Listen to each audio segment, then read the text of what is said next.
Mahakasananda, who is a Cambodian Buddhist teacher of the Theravada tradition. Yep. He's been instrumental for many years in assisting with refugees from his war-torn country through the UN and international agencies.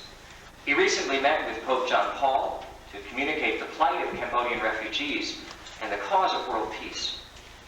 He's been a disciple of the internationally known Japanese monk Nichidatsu Fuji, whose organization, the Nihonsan Myohoji sect, has sent Buddhist monks on walking tours of the world for peace. Mahakasananda has a temple in Providence, Rhode Island, where he conducts meditation and gives sermons when he's not teaching. So Mahakasananda.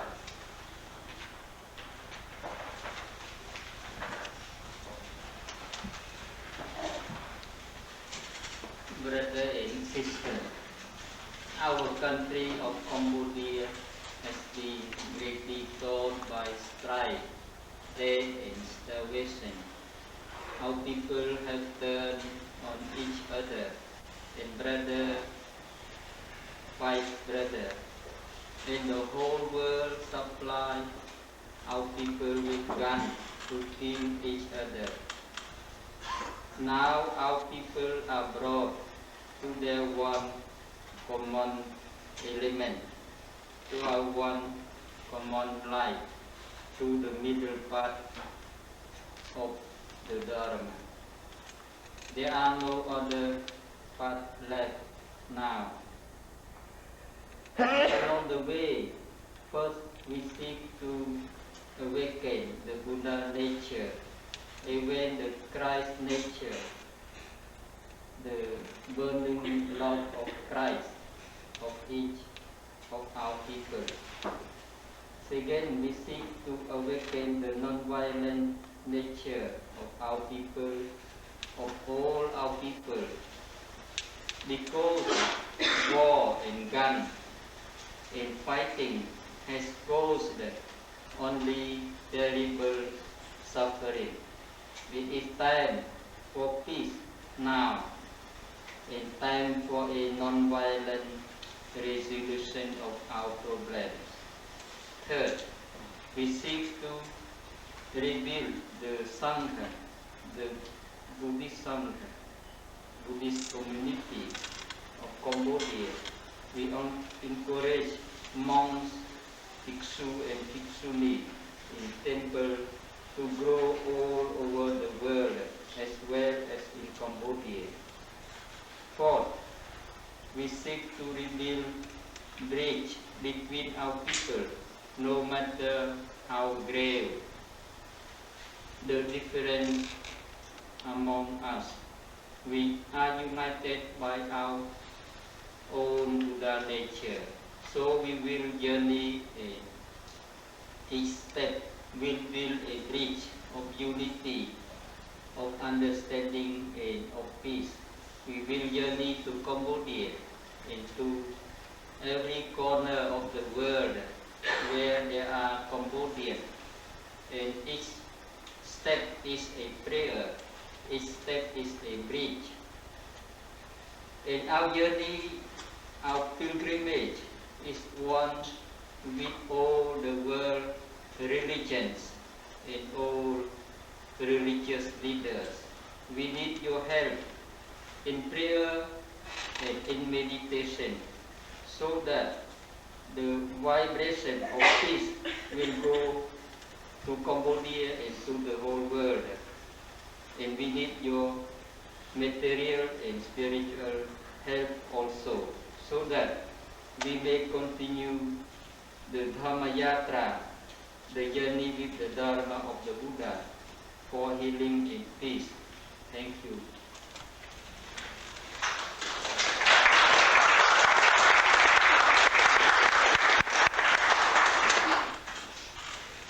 Thank you, Mahakasananda. Our next speaker is Sister Velma Silaus, who's been a Christian Carmelite nun for 38 years. She's a spiritual director and has published numerous articles related to contemplative life, prayer, and spirituality. Since 1946, she has been a resident of the Carmel Monastery in Barrington, Rhode Island. Sister Silaus.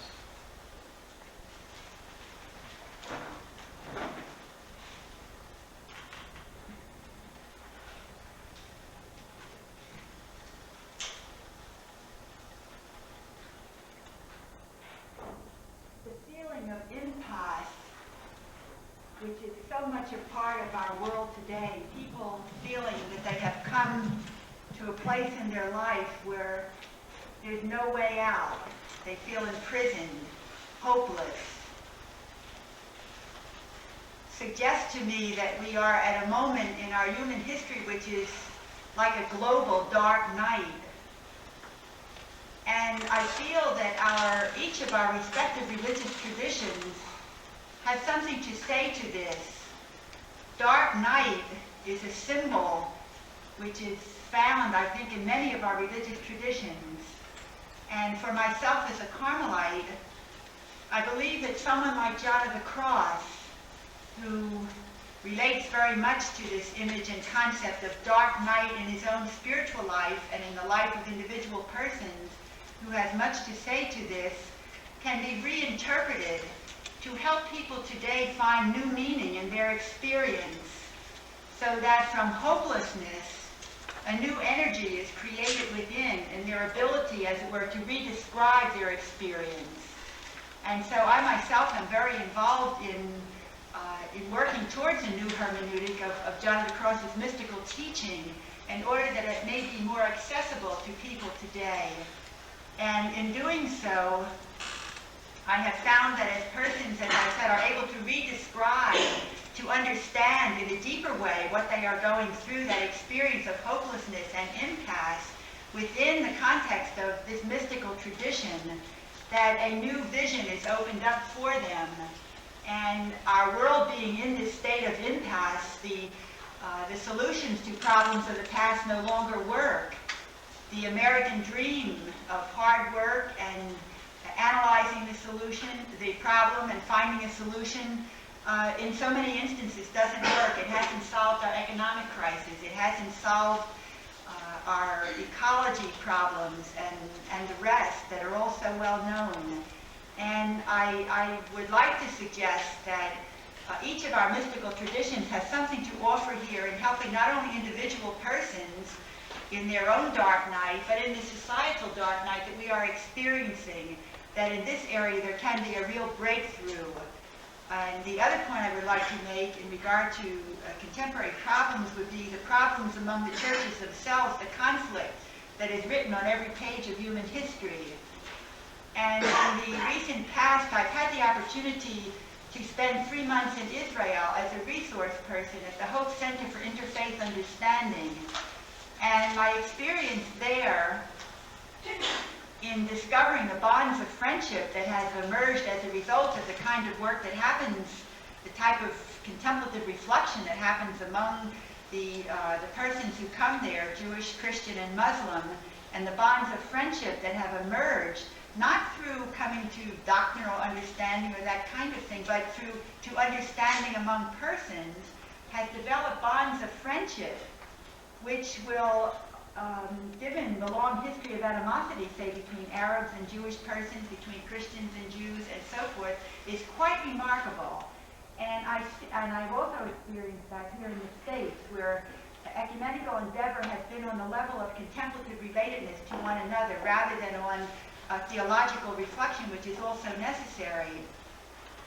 I see these endeavors as networks of creating understanding, creating unity, creating reconciliation, creating understanding. And as these networks diffuse themselves throughout our world, there will be a building of peace, a building of unity, a diffusion of love, and of creative energy, out of which we will find creative solutions for our problems of today. And I just leave you with that.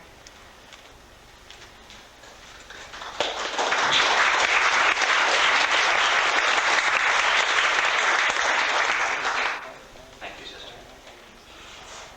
Sharon Salzberg is a founding teacher at the Insight Meditation Society in Barre, Massachusetts, and is a teacher of the Vipassana Buddhist tradition. She is also a faculty member of the Naropa Institute and has completed training as a registered nurse. Sharon? Oh, that's the training background. Can you hear me?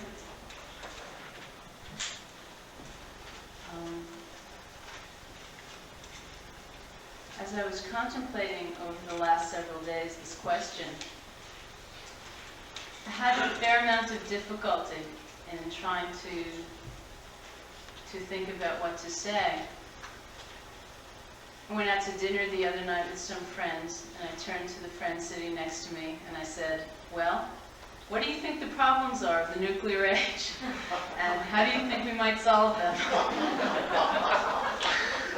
And I realized at that point that I was having so much difficulty that it was probably the case, as has been true many times for me, that I was asking myself the wrong question.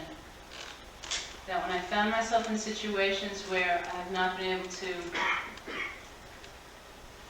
grasp or realize some solution to a question, some resolution to a question, generally I've been asking myself the wrong question. I've tried to come up with the right question, and I'm not sure that I have, and actually I would like to invite your participation in helping me formulate what might be the right question for me to be asking.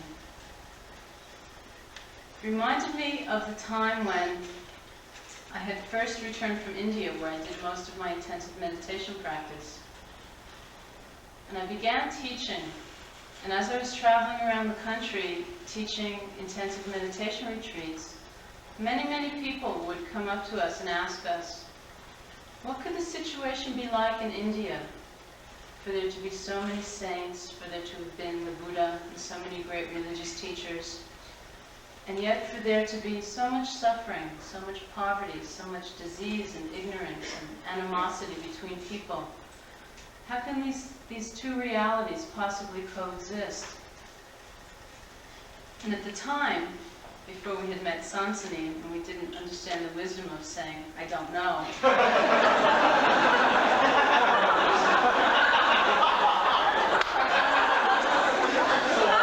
We used to try to come up with answers.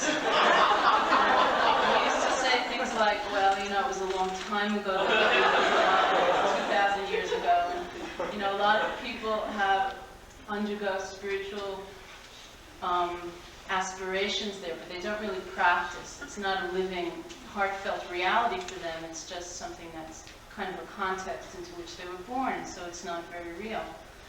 And none of these answers were ever satisfactory to people, so we got into a lot of trouble. One day, I was sitting in Hawaii, where we were teaching a retreat, and all of a sudden, the entire situation flipped into another perspective for me. Perhaps you've had that kind of experience where you've approached something or your relationship to a predicament or a dilemma, or perhaps something very painful, all of a sudden reorients. And it's as though you're looking at it from the other side of the mirror, or you've been watching a stage set, and suddenly you're behind stage, and you're watching it from a completely different perspective.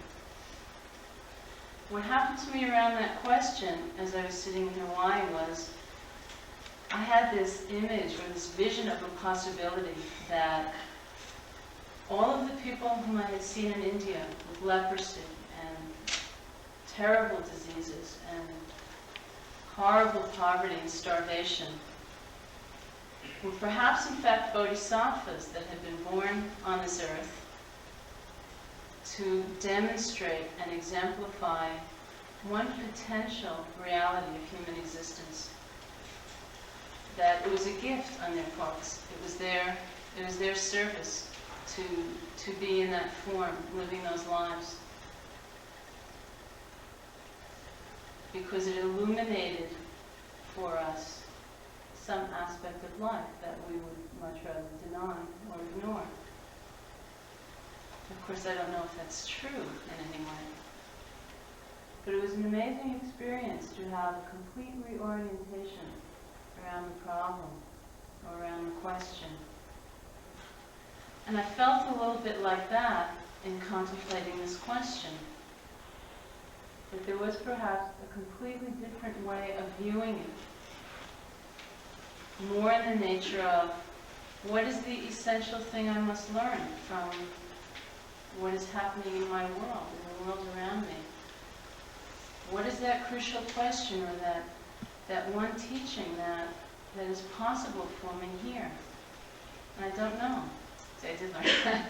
I don't know.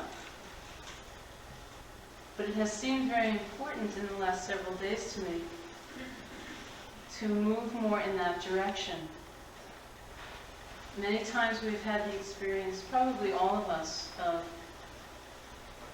feeling stuck, feeling caught, feeling hopeless, and responding to a situation with a sense of horror and despair and resignation. And it's creating that different relationship, asking that new question that sometimes opens up the possibilities, a sense of awakening, that something is possible in this situation.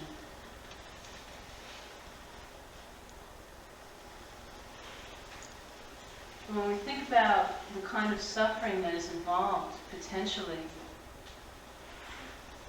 in a nuclear event or exists each day in our lives, in this day and age, it's what we would call really unbearable, that it's beyond the boundary that we define as our ability to comprehend or experience or love or accept.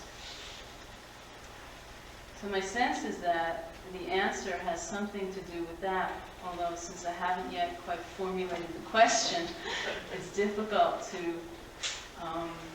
move on to the answer. Except that sense that in experiencing it, perhaps not as a problem, but as a tremendous challenge, the solution or the resolution will be in the form of much greater acceptance and love and caring.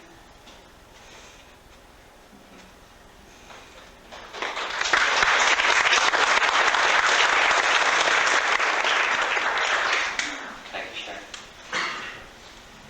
Dr. Richard Brown is the Executive Minister of the Rhode Island State Council of Churches, has been a senior pastor in Baptist churches for over 24 years, and has served in leadership positions on numerous civic, governmental, and religious councils around human needs issues.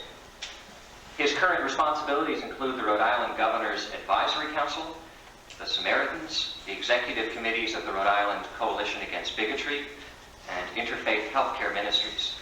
He is chairman of the Interfaith Dire Emergency Fund and the Rhode Island State Emergency Food Board, and president of the John Clark Retirement Center in Middletown, New York. Dr. Brown.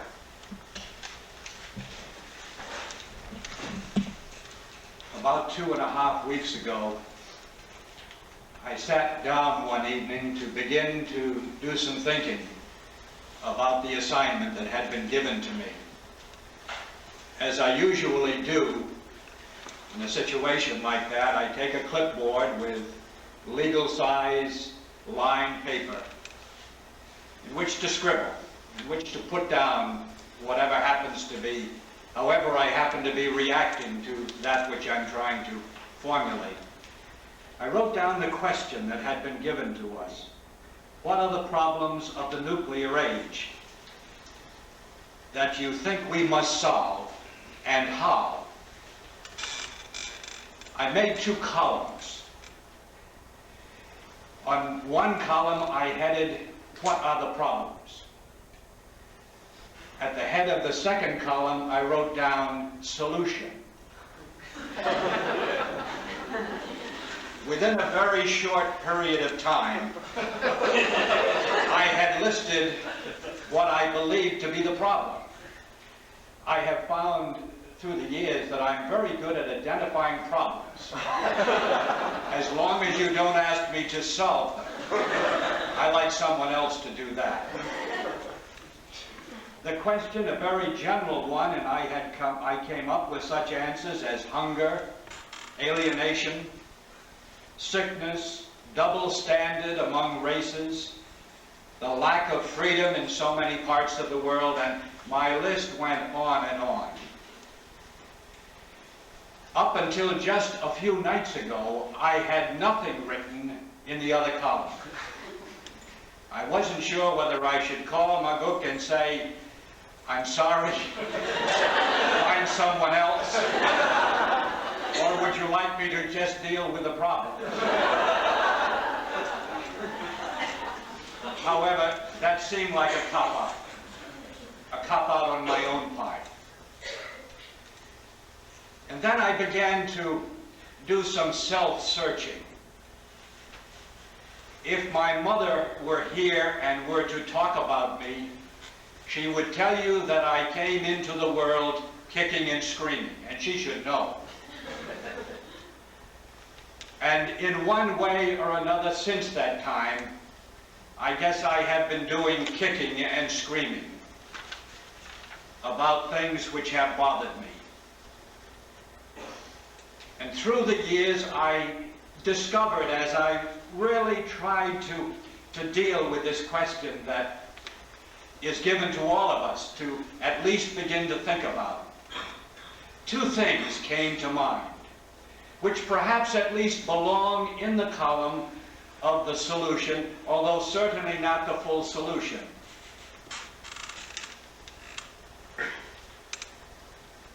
The first part of my answer was this: that I have had to recognize the fact that I don't have all the answers, and I should not be apologetic. And also, as a part of that recognition, the need and the discoveries that I have made when I have willingly admitted this weakness within me and have begun to practice the presence, have begun to recognize and to call what Dr. Howard Thurman spoke of so often in his lifetime, practicing the presence. That which can only be found as we do the things that we were talking about this morning, as we discover that prayer and meditation is more than that which we do for 5 minutes once or twice a day, but something that becomes, the older we become, more and more a part of our life. The solution is practicing the presence, discovering that there are moments when one must say, God, I have done everything that I have done. I must place the situation and the problem in your keeping, yet I remain open to doors you may open, to a word that you may speak directing me in a particular way. And then I had to go on to add one other part of the solution, and yet not the full solution. And that was, so often we are apt to talk about programs and needs and situations in a global way. I do not think there is a thing that I can do about what's going on in the Middle East at the moment. I myself can do. But there is something that I can do in the community where I live. And that this, in fact, is where I must relate to the problems of the world. I must bring the problem down to a size that I can handle. It may not make headlines, and it certainly will not be the solution to the global situation. And yet, who is to say how important it could be to address oneself to just a small segment of that problem? I'm thinking in terms of Rhode Island itself. Over the last few years, we literally have become representatives of the world, with the Hmong and the Cambodian and the Thai and the Vietnamese, the Spanish from all parts of the world, Central and South America, and the Irish and the Italian, and you name the country, and Rhode Island has them. These are part of our blessing, and these are part of our problems. And these issues need to be addressed. And as a Rhode Islander, then perhaps my solution is not to drive myself to an early grave trying to figure out what should be happening in Lebanon, but to be concerned about what's happening here in Rhode Island.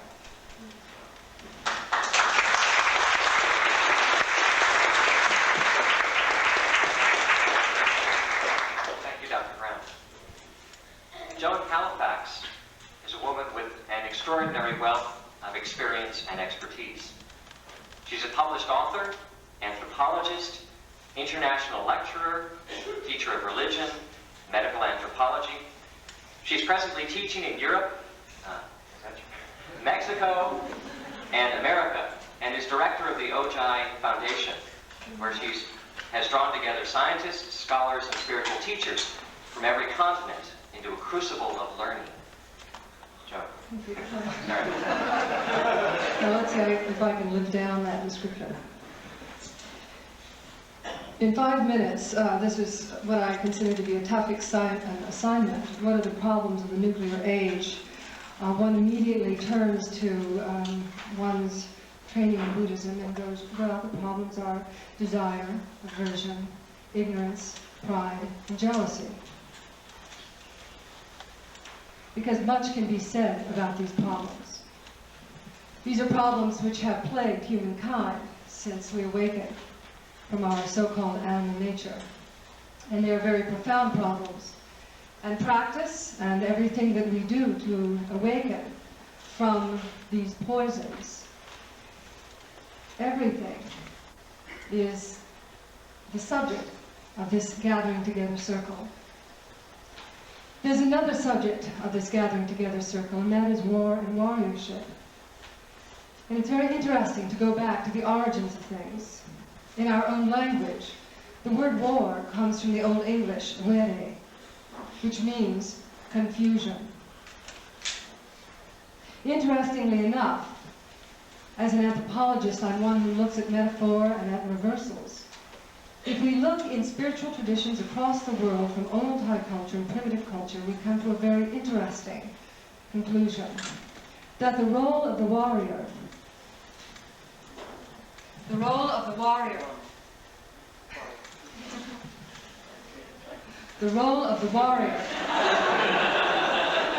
the spiritual warrior, is very important in many spiritual traditions. And that is what has been an area of subject, practice, and object for me for some years now. The awakening from this dream through the practice of warriorship, understanding where the true battleground is, overcoming the confusion with regards to the location of the battlefield, and understanding indeed who the true enemies are. So I would like to give you a very brief teaching from the Native American world with regards to the 4 enemies of the warrior. Because whether or not one aspires to be a sacred warrior, one who cuts through the knot of confusion, indeed, some place in our heart wants to cut through that knot of confusion. We recognize in some place inside of us that indeed the worst has already happened. And so we must attend to this process of understanding indeed who are our enemies, what are they, and how do we work with these enemies. Do we conquer them, or do we transform them into allies? Do we take these poisons which afflict our nature and transmute that poison into nectar? Do we take these obstacles which make movement in our life impossible and keep them as obstacles, or do we change these obstacles into gateways? So very briefly, I want to give you the 4 enemies of the warrior on a medicine wheel, and to talk about the 4 qualities which arise when these enemies are transformed into allies. The first enemy of the warrior is the enemy of fear. That enemy is in the south of the medicine wheel. It arises in that place of our emotions. And it comes because our past, our karma, has made it impossible for us to be clear with regards to the known and the unknown. Our cultural conditioning, our psychological conditioning, has clouded our vision, and we are constricted and fearful. When we transform the enemy of fear into an ally, a quality arises which we can call the attitude of humility. It is indeed through understanding fear that humility is able to arise. Now let us journey to the north of our medicine wheel, to the place of the mind. Our enemy here is the enemy of clarity. You say, how can clarity be an enemy? Well, indeed, since most of us are from the West, it is one of our greatest enemies. That is to say, our mind, thinking, prevents us from understanding how our very belief systems code our way of seeing the world and shape our way of being in the world and ultimately shape the world. By overcoming, or by turning, if you will, the enemy of clarity into an ally, what you have come to realize is that true clarity is an absence of all and any belief system. And the quality that arises when one comes to this understanding is the discipline of humor. The third enemy of the warrior we find in the West, and that is the enemy of death. In the West, this is the place of the physical body. In the medicine wheel, this is where we find the woman and the experience of change. And it is inevitable for all those who have chosen to come into some quality of spiritual life, no matter how we express that quality. It is inevitable that death has in one way or another prodded us in this direction. When we transform death from an enemy into an ally, what we come to understand in terms of quality is the intention to honor everything, including the experience of death and including the experience of suffering.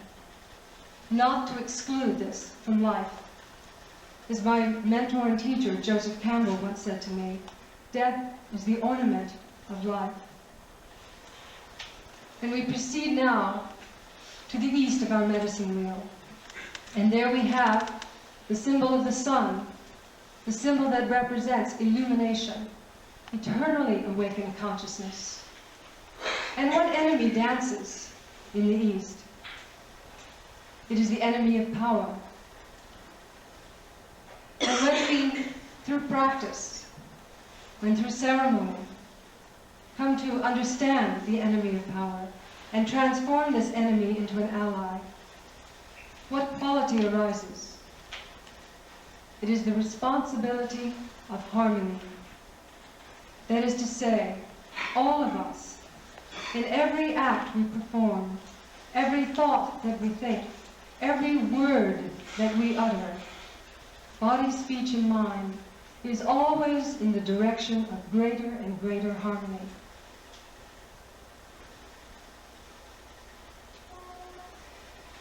In conclusion, jumping through many, many worlds and gateways, I was given some words 2 weeks ago, and when I read them, tears came to my eyes. And I made a promise that I would read these words to as many people as I was able over this next period. And I want to read these words to you, for I think they are particularly appropriate to this gathering together circle. The writer of these words is a man called Peter Sloterdijk, and it's from Critique of Cynical Reason. The atomic bomb is the real Buddha of the West.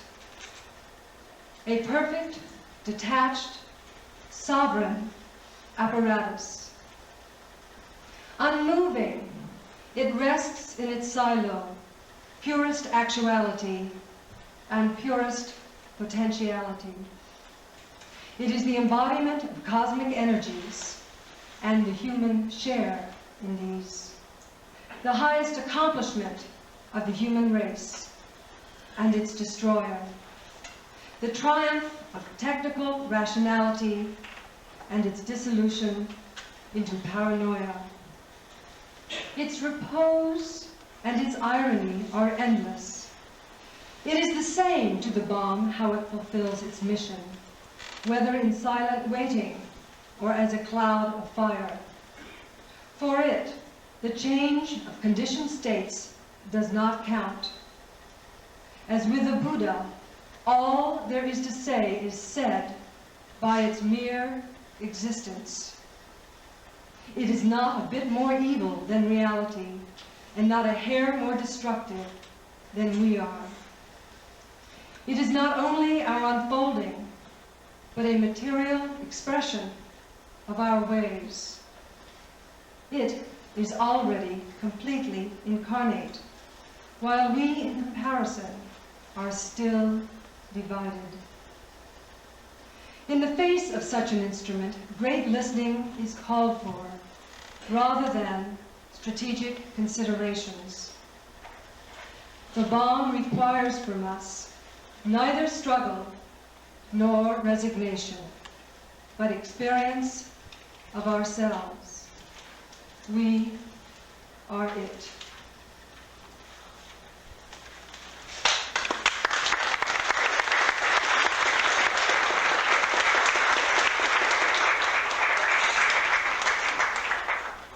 Thank you, Joan.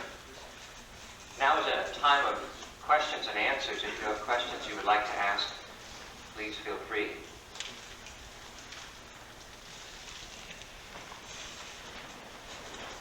I don't see anyone yet. I guess I have a brief question that I would like to ask.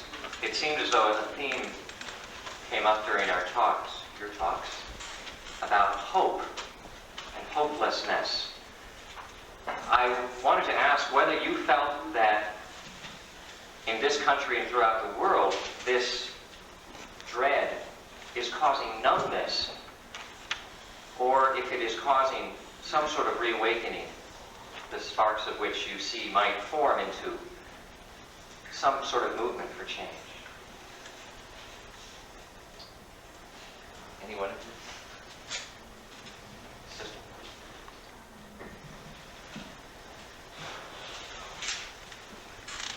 I believe that both are a reality. We need only hopelessness. We need only look at the high rate of suicide among the young and among the elderly. The feeling of impasse that I mentioned, I think in many levels of society is a very all-pervading one. The feeling of what's the meaning of it all? What's the use? Is very much a part of people's lives. And I believe it is also somehow penetrating itself into relationships, into lack of commitment to the efforts that go into building relationships. And that's the one side of it. On the other hand, the experience of a new energy, of a new life, I think is also a reality. And what the future holds as far as the balance is concerned, I really don't know. But I am convinced that the tradition, the religious tradition, is one of hope. And all of our traditions are traditions of hope. And it is here that I believe in mediating our own traditions to people's hopelessness. And it's why I say that the understanding the meaning of the traditional dark night can be very helpful to persons today who are in the experiences of hopelessness. Understanding that there is an inner movement of darkness, the underside of which can be creativity, light, a new birth, a rebirth, can come out of this darkness if a person is willing to stay with the darkness and come to understand the meaning of it in their own life. And just to give a very brief example, there is so much written today, say, about the midlife crisis and the meaninglessness that is so much a part of that. To help persons understand the experience in terms of the mystery of their own God-relatedness, that can be a time in which the presence of God, as it were, asserts itself into human consciousness, and as a result, the practical things of life, the things that were of value at one time, achievement, success, material prosperity, and so forth, look very different. All of a sudden, they're meaningless. before the presence of God and deeper values.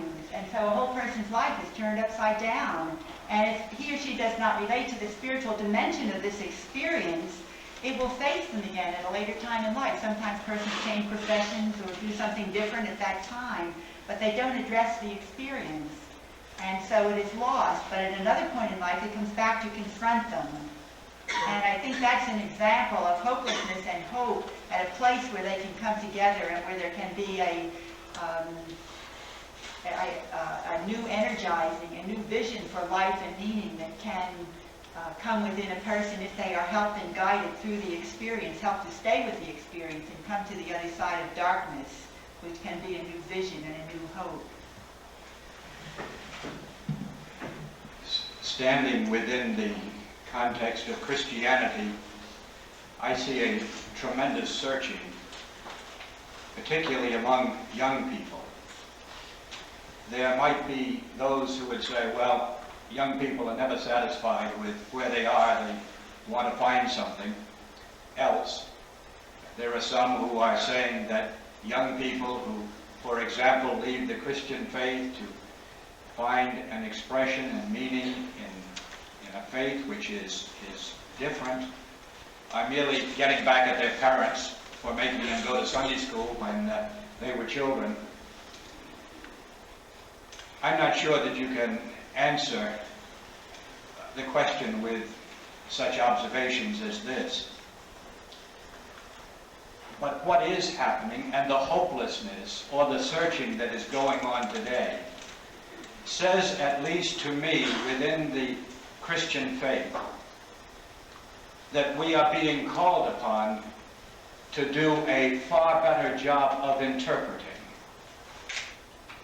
what the Christian faith really is. And I would suggest that this might apply to any religious expression, that perhaps the older a faith becomes, the more inbound it becomes.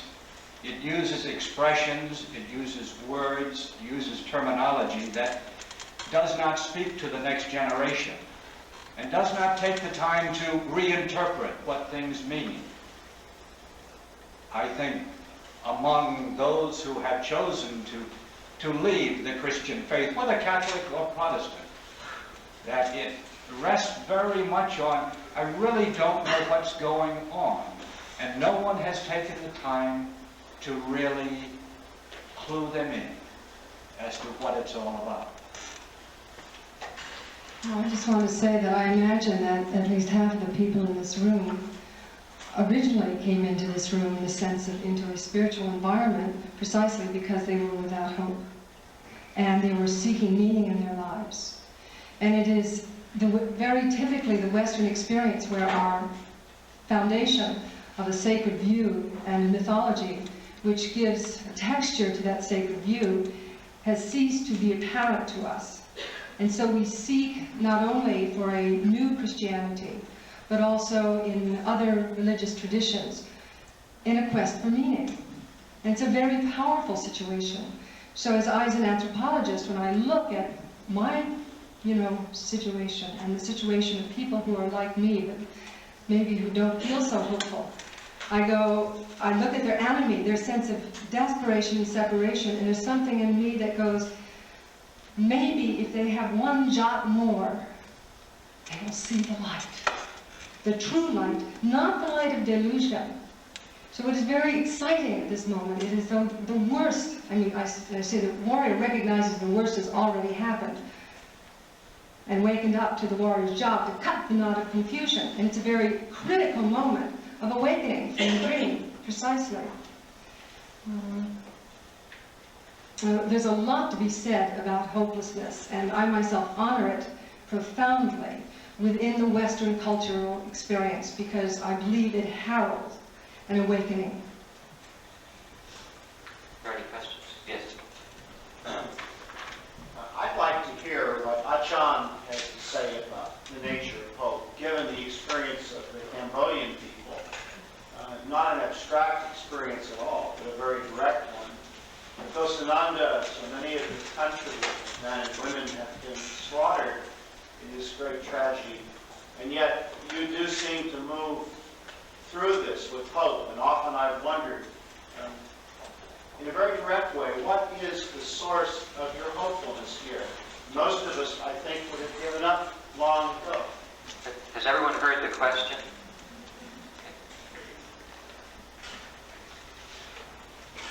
In the law of the Buddha, we always ask what is the cause, what is the condition.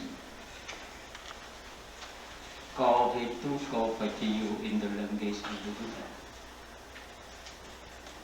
And we neither blame ourselves nor other people. We try to discover the cause and the condition of that problem, and we are free.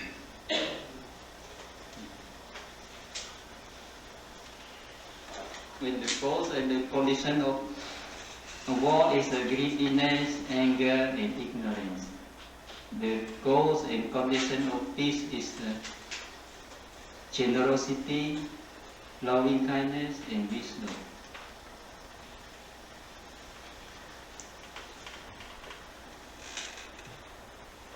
Are there other questions? Mary? I really appreciated hearing what you said about taking on specific problems in your own community. And I think there are many people in this room who not only have a strong spiritual practice, but are active. And I guess I'd like to have some input from you people sitting up there who have a strong practice about the role of those two things together in your life. How we can sort of use both to feed each other, and what just some experience that you have to show us around that. Because I think that there are people here who do work at the local level. Let me just briefly repeat the question. The question is, how can a spiritual practice and an active life in a community be wedded together? How does the panel see the acting in concert?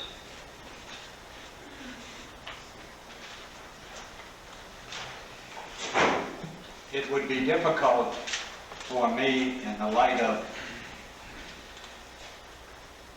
my religious practice and understanding, to disassociate prayer and meditation and action and good works. One without the other leaves a great emptiness. I guess I can only answer it in the light of how it happened to me.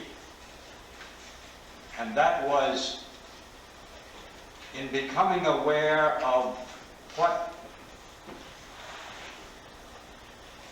I believed to be God's will for His world and all of His people. When I wrestled with such words as to do justly and to love mercy and to walk humbly. When I dealt with the words to love the Lord your God with heart and mind and strength, and your neighbor as yourself. And then to ask the question, who is my neighbor?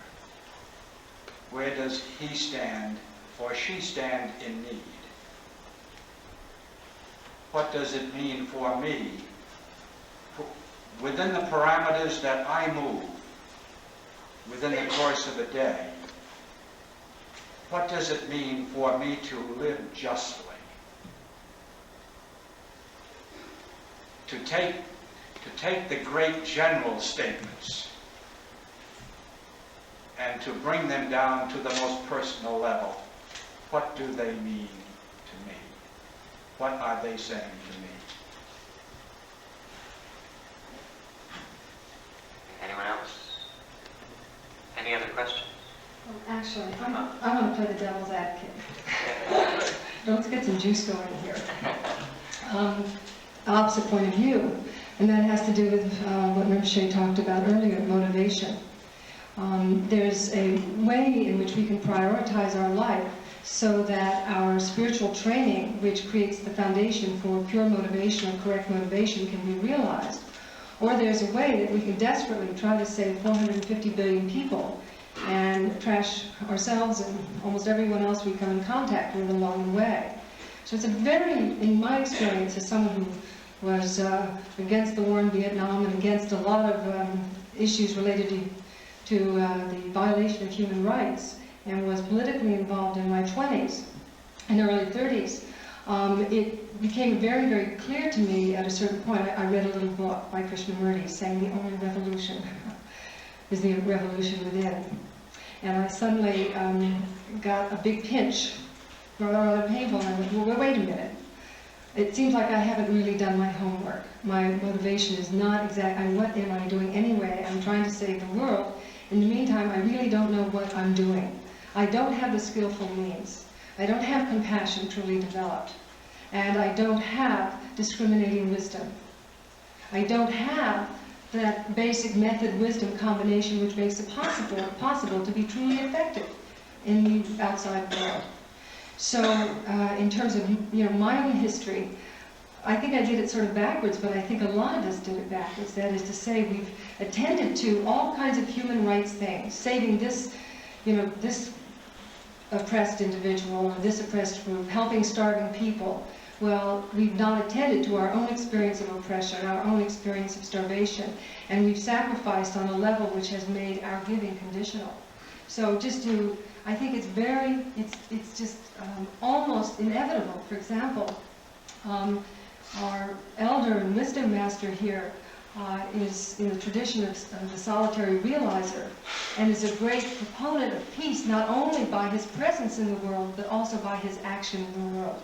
He did not work for enlightenment in order for just to do it for himself. Indeed, it has affected many, many sentient beings.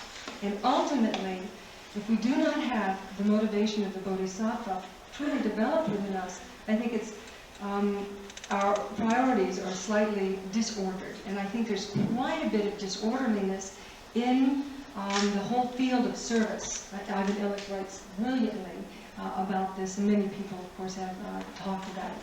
I just want to offer that little burr into our talk or conversation with each other. Anyone rise to debate? Transience, that the world is transitory, that it's imperfect. Jesus said to build your house on rock and not on sand. And there is renunciation in many religions, detachment from the mundane level. We're told to seek something eternal. And it seems to me that nuclear fear can be used constructively. Because just like the early Christians believed that the world was going to end, perhaps it was a little bit easier for them to let go mentally of wife and house and car and possessions and fame. It seems to me that perhaps nuclear fear can be used the same way. And one final observation is that the bomb does not threaten Sacred world? Yes, briefly. Sacred world has more to do with sacred view. That is to say that, and it was put beautifully by the great visionary Black Elk, so I saw the world in a sacred way. For example, we know that something in us knows that all things are born of woman, including the atomic bomb, including this microphone, including this room, including all of us sitting here in this room, and this very room itself. And what one comes to understand, and this is what we call the first law of the Sundance, and this really odd kind of understanding, it's very sort of practical understanding, is the sacred nature of matter as well. So often we feel that there's a separation. Things that are material are secular or profane, and things that are spiritual, really holy, are can't be touched. Well, in the Native American world, and in fact in the world of the Buddhists, one comes to understand, from the point of view of sacred view, that everything is sacred. Everything is, this is a strange way to say it, this is from the Native American perspective, everything is worthy of honor. You see. So, but sacred view creates that sacredness in the world outside of us. And it is not saying, I am sacred, I am holy. This earth just sings, but it's a song that isn't applauding itself with ideas. It is by its very nature a display of Buddha nature. It is exquisite, but it doesn't know it's exquisite. It doesn't have that separation of consciousness and awareness of itself. It doesn't have it. We're the nervous system of the planet. It's beautiful. Look at all of our little dendrons going boop, boop, like that. And we can suddenly re-mythologize or re-sacralize, remember ourselves to our source. Because we've heard alienation brought up your enemy. I mean, we've had the ultimate split in terms of the atom, in terms of the mind, in terms of schizophrenia, the small nuclear family, divorce, human being to human being, and nation against nation. It's time for a resourcing, a literal remembering. Thank you, Rusty. Thank you, members of the panel. Before we take a few minutes to do a closing reflection and have a closing prayer from Bishop Hunt, I would like to make a couple of housekeeping kinds of announcements.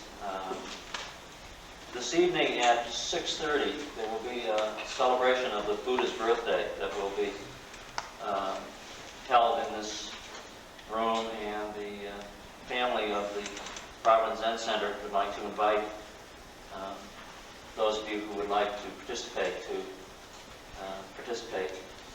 in this ceremony, which will be at 6:30. Tomorrow morning we will be beginning at 10 o'clock. I hope to see most of you, and we particularly like you to invite other friends and neighbors that you feel might benefit from being here. There will be a service, an ecumenical service tomorrow afternoon at 3 o'clock, and we would particularly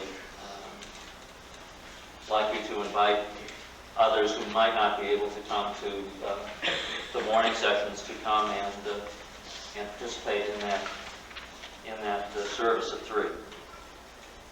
I also had at least one request for someone who needs a ride connection at the end of the afternoon. Now I don't see the person. Yes.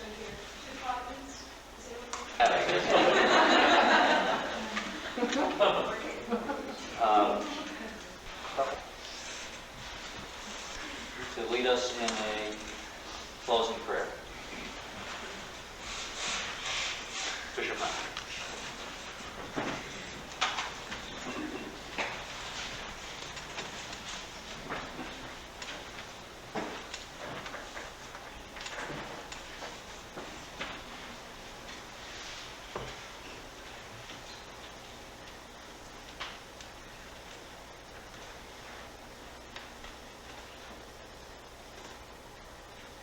God, what did you have us call you?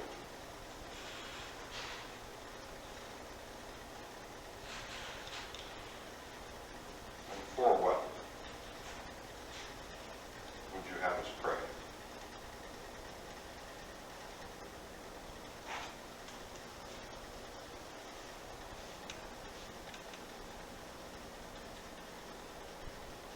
We thank you for new vision.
Thank you all for coming to our ceremony commemorating the birth of Shakyamuni Buddha. This is the, I think the 10th year in a row that I've been to this ceremony.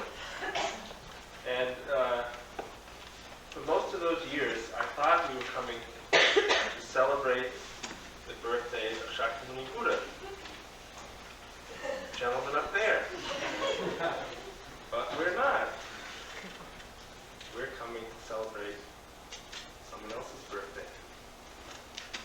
Thank you all for coming.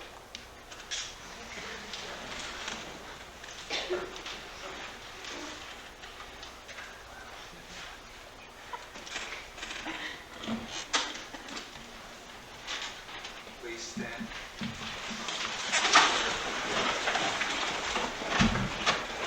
Together we'll recite the people and homage.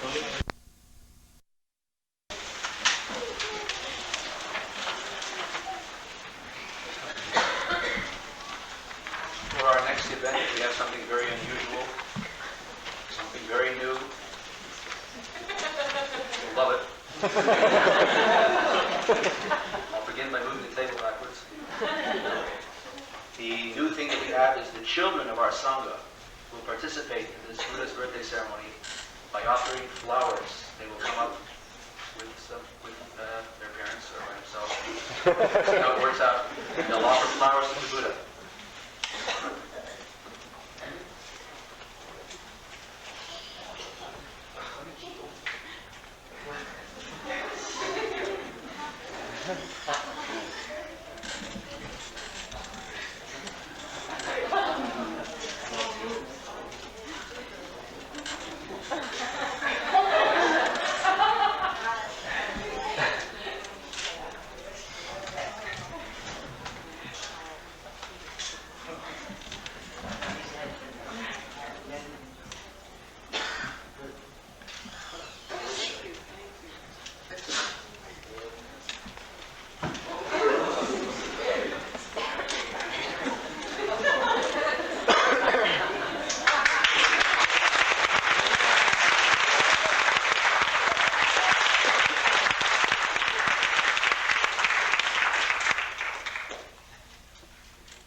And now we'll sit for 5 minutes.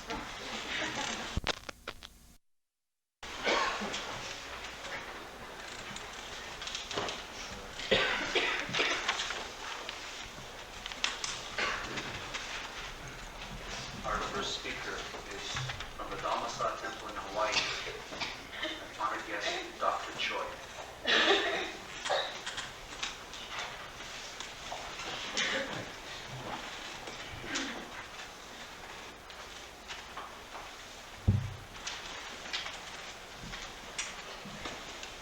First of all, I thank you very much, all of you, that we have such a good intention to appear in this world, that we can be able to gather together and celebrate about Buddha's birthday.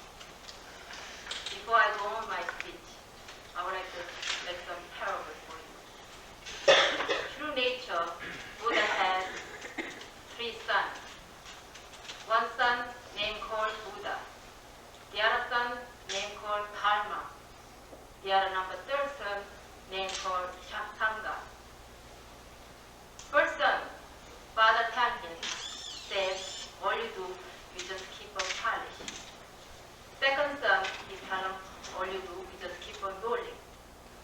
Number 3rd, all you do, just pop any place, fast as you can. But what happened? Past 2,500 years. Number 2nd son, they did their function right. Now they do it, their correct function, correct moment, and correct action. But number 3rd son, he was kind of lazy. But what happened? True nature Buddha already understood. He predicted. He said,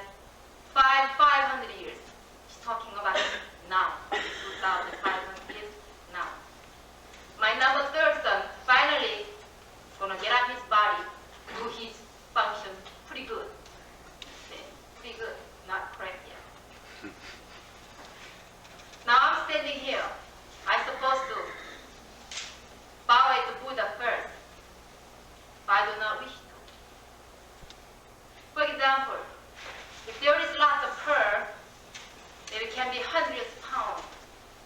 But if you do not know how to connect it together, cannot make a necklace out of it, cannot make one jewel out of it. There can be a lot of jewels piled up like a mountain. If no one can dare to bother and make the string and make the nice jewel, the jewel is worth for nothing. Now we gather here. First of all, I would like to thank you, Songsanim here. Without his effort, preaching Dharma, doing his correct function of Sangha, we cannot gather here today. And there is no Buddha if there is a person cannot do their duty. First of all, before we bow at the Buddha, ladies and gentlemen, would you kindly stand up and give a bow to Songsanim here, please?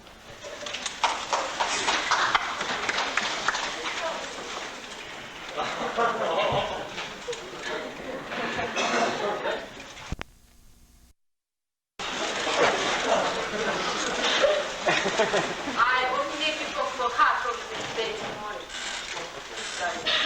Another thing is that we should have more Zen master like Songsanim or monks, whoever in the Buddha's disciple. We should do our correct function always. So then Buddha's Dharma eternally changeless, so that it can help throughout the whole world our true Buddha nature. It can make world peace. Not only world for others, first world peace for ourselves first, then there is world peace exists. Then this is going to be land of belief. Thank you.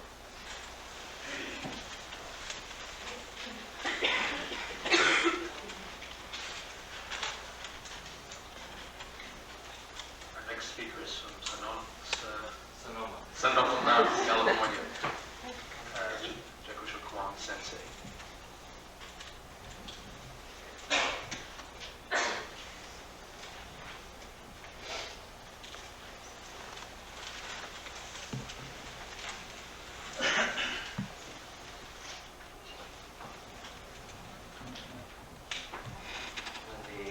Children come up to the altar, the children steal Buddha's heart.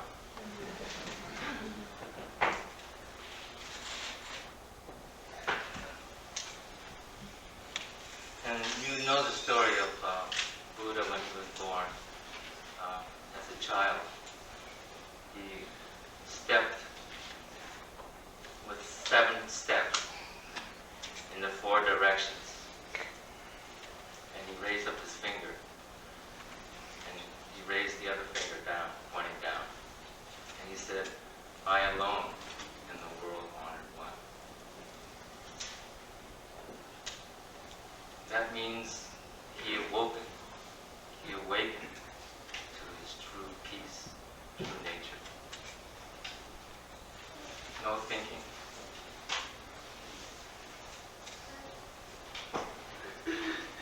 This ceremony, or this birthday, with the coming of spring, all the buds are in place. This is the beginning of 360-year cycle, like starting all over. And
with the 3 doors.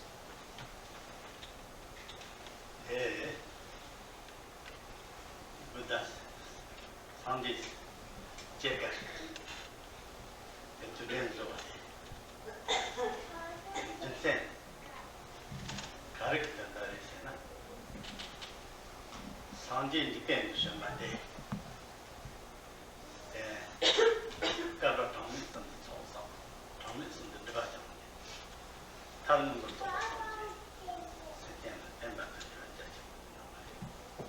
And the reason why the Buddha appeared in the world is through countless aeons he accumulated merit. Through endless lifetimes he cleansed his defilements, and in order to help all sentient beings, he was appeared in the world. Good.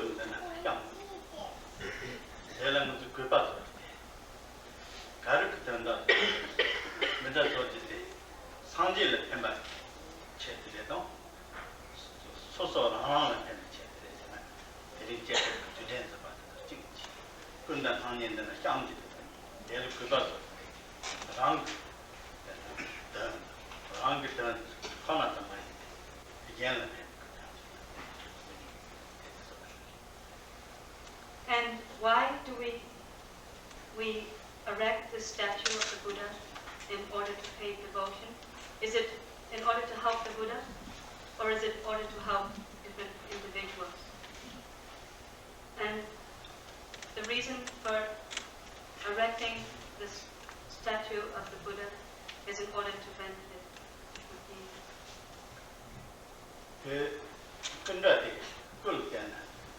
Sanjay Sanjay 연행이 제봤다. 그 제단 생노 배지 만다. 생노 무슨 뜻이야? 그지도 뭐 제직. 송을 때는 송 상향양로 두치고 연대. 투를 때는 두치다지 인제 연대. 옛날만 나왔지 여봐. 이 연대는 제스 제. 대 뜻다를 지금 공거. 때문에 그이 뜻자 상품 샤바지 만다. 송게 뜻자 상품 tuk yeshi chenbi kutusha samni chata chukanda di jesi jude rangi cho seta bi shui yonda songi yonda tuji yonda goni yonda dam top to bachi chikchi yonda yopa yonda moshi bata moshi ni te topar shepa teni zonte rangi teni shui teni sonji te samni te nam sonji rangi samni rangi sembi teni shanam teni. And why do we use the support of an image of the Buddha? It is to remind us of the qualities of the Buddha. There are the qualities of the Buddha's speech, there's the qualities of the Buddha's body, there is the qualities of the Buddha's mind. There are there are the 32 great signs and 80 minor signs of the Buddha's body. There is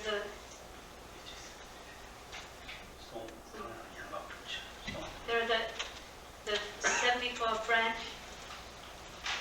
qualities of the speech, 60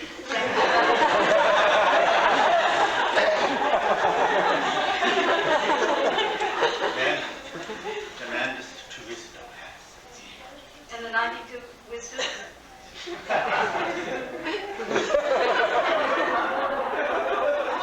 The reason why we use the support of a Buddha image is to remind us of this outerly, of these qualities, which is what is called the example of Buddhahood.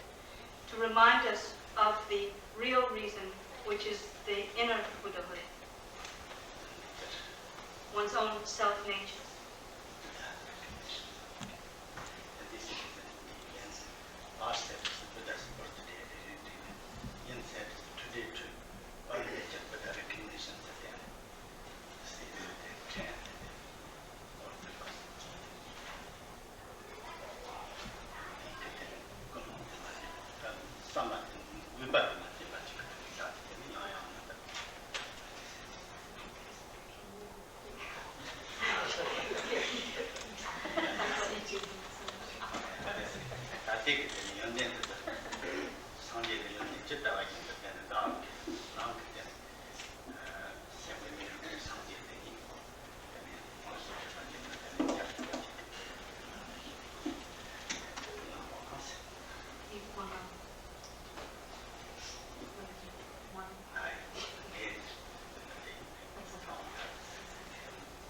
And then I will now do a prayer. Rinpoche said he will now do a prayer in order that, that in that way all of us, or all beings, may also recognize the ultimate nature of the self-mind, which Buddha nature, recognize the Buddha nature.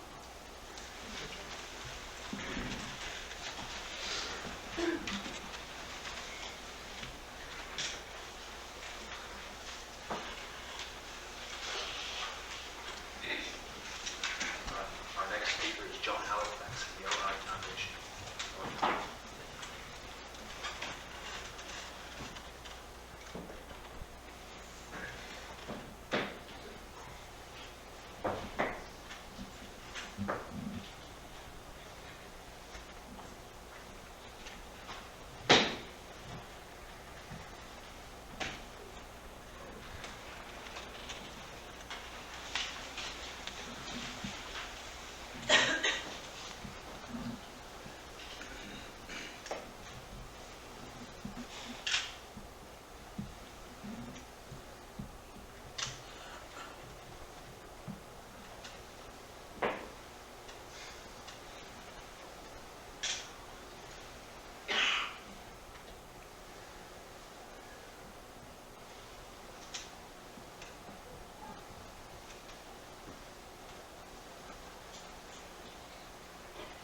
It is a great joy to step into the circle of a Buddhist Sangha. It is a great joy to hear the singing, the depth, the strength, the clarity, and the sense of purpose. And most of all, the quality of unity, of together action.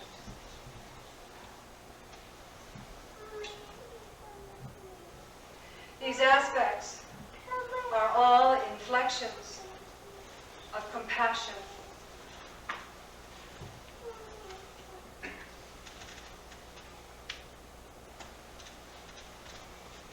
And that compassion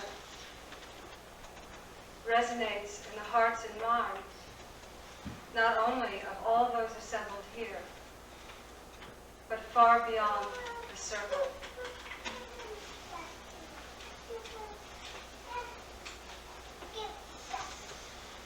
I pray in a truly humble way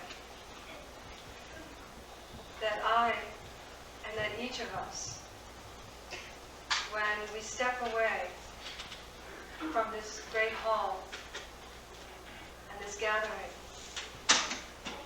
carry with us the depth, the clarity, the strength, the sense of purpose, and the compassion that has been known here.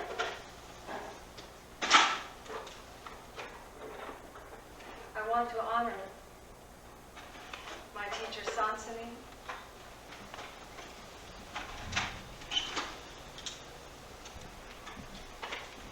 who gave birth to me. A decade ago. Be careful.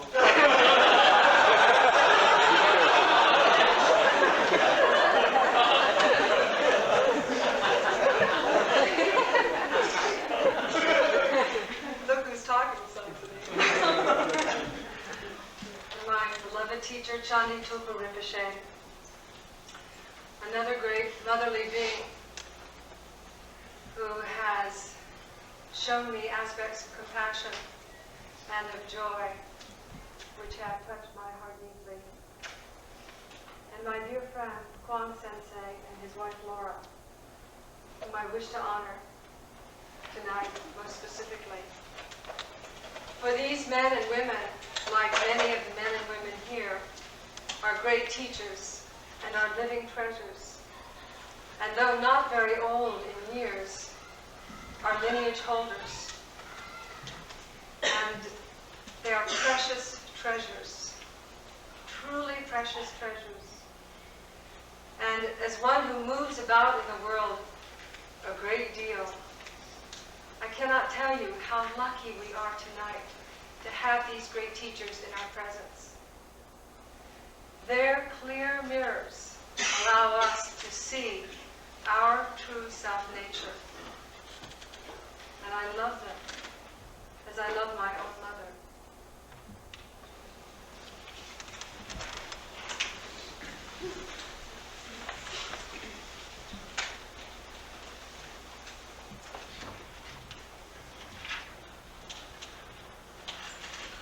Our next speaker is Sharon Sullivan from the Inside Meditation Society.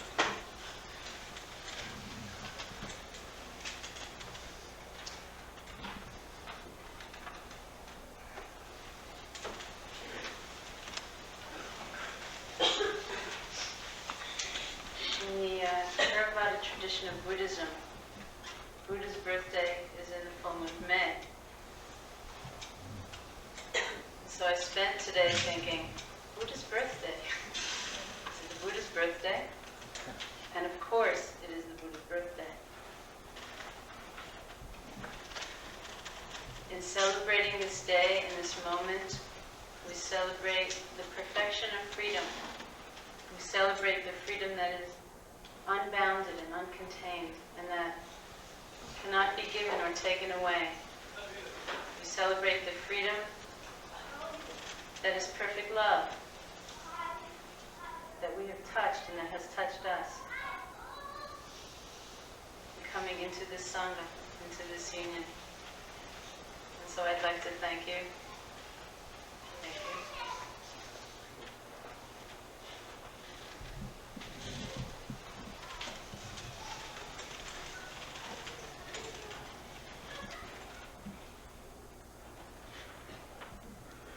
Our next speaker is the Venerable Mahagosanatha, who needs no introduction, but he's from the Khmer Buddhist Society right here in our own province. Kamsahamnida.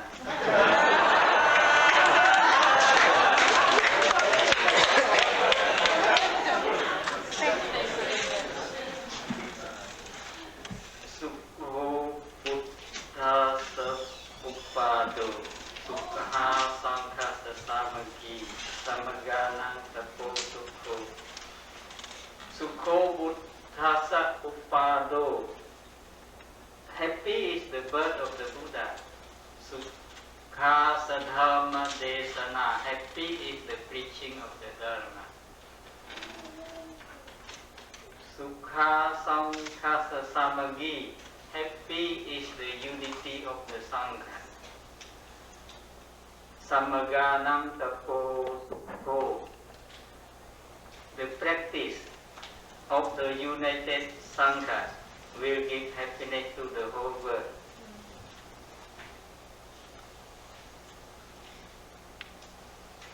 Buddho Dhamma Sabodhita. The Buddha realized the Dharma. Dhammo Sanghena Dharito. And the Dharma is supported by the Sangha. Dharme Thito so Sanghoja. And the Sangha stay in the Dharma. Sattu Sanghang Nigachati. Therefore the Sangha is also the Buddha. They are three but one, like a Trinity, God of the Father, God of Father, what is that, brother? The Son and the Holy Spirit. Yeah, God the Father, God the Son, and God the Holy Spirit. They are three but one. Where there is Buddha, there are also the Dharma and the Sangha. Where there is the Dharma, there is also the Dharma and the Buddha and the Sangha. Where there is the Sangha, there also Buddha and Dharma. They are three but one. One but three. Just like Trinity. Therefore we call them Triratna, the triple gem. They are three but one but three. Dharma kayo yato saddha. The Buddha is Dharma kaya. Dharmo Sattha Tato Mato. Therefore, he is the Dharma.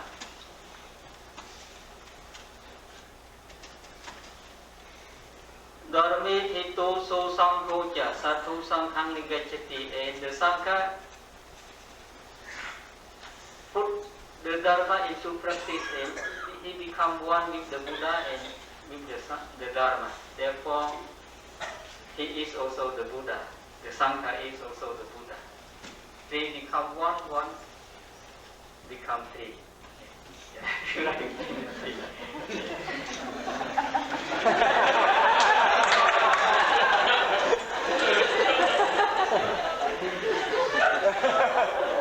Yeah, we cannot separate it. But the head, the leg, and the body, the three all together. And what is the Buddha? I will ask personally. Your head is red?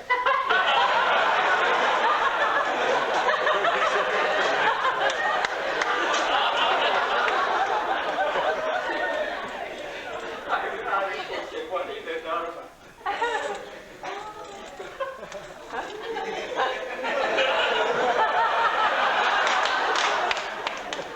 Yeah, I will ask what is the sun.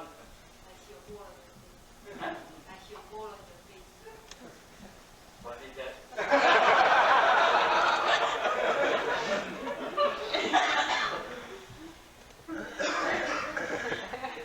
We say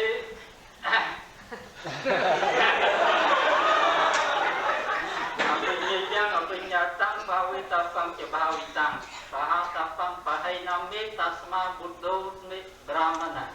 Oh Brahmin, I am called Buddha because I get enlightenment into the Four Noble Truths.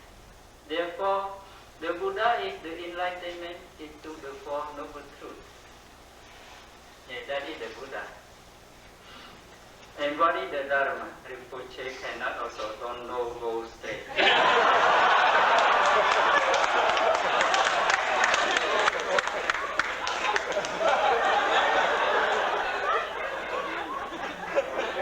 Would you also be that?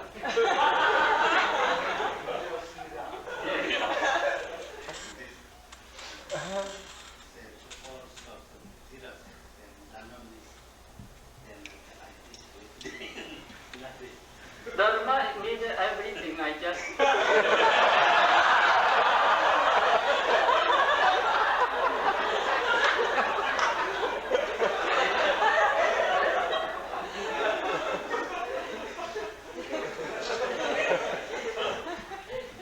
yeah, and what is the Sangha? So say something I don't understand.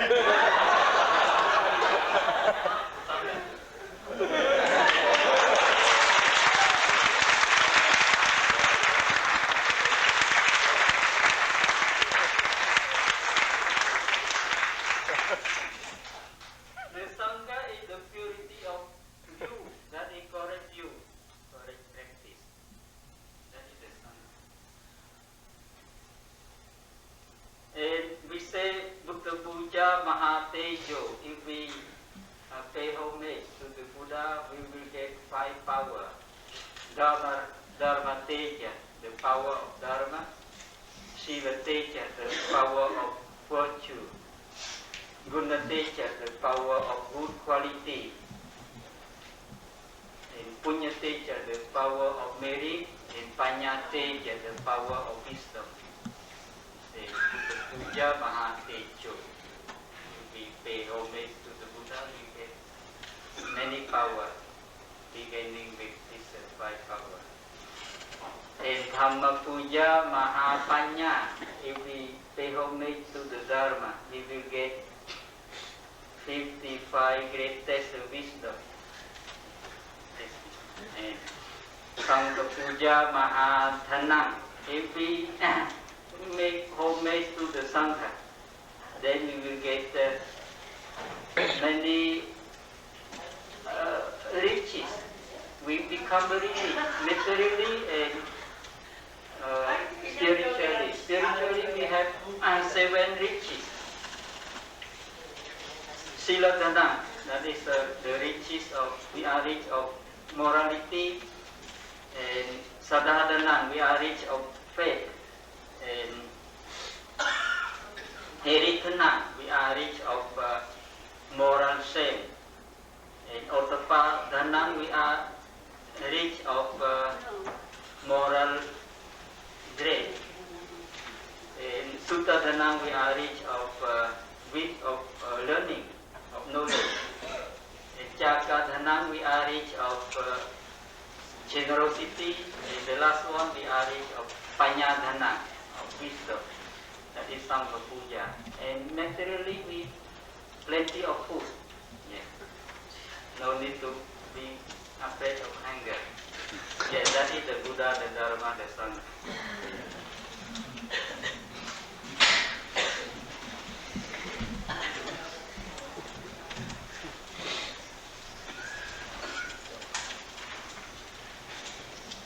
And now we'll have the formal Dharma speech by Master Dharma Teacher George Roman.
Or those Daruma dolls that have big bellies and you knock them over and they pop up again.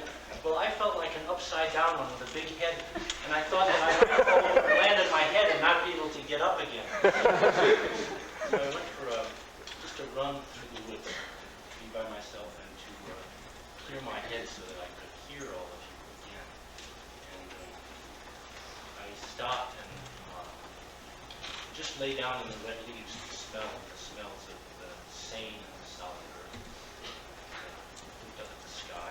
Watched a squirrel running through the trees, leaping from branch to branch, and throwing himself into space and catching the next branch and running. And never checking himself and never wondering whether he were a correct squirrel. I'm sure he never wondered whether he ought to have webbed feet and be like a duck. But he was in that moment of just throwing himself mindlessly through the trees, just a complete and solid squirrel, with nothing extra and nothing taken away. Just a squirrel, and nothing more, nothing less. And I think that today we're celebrating this quality, this kind of freedom to just be ourselves with nothing more and nothing less, and just to go out and to do our work, whatever that is.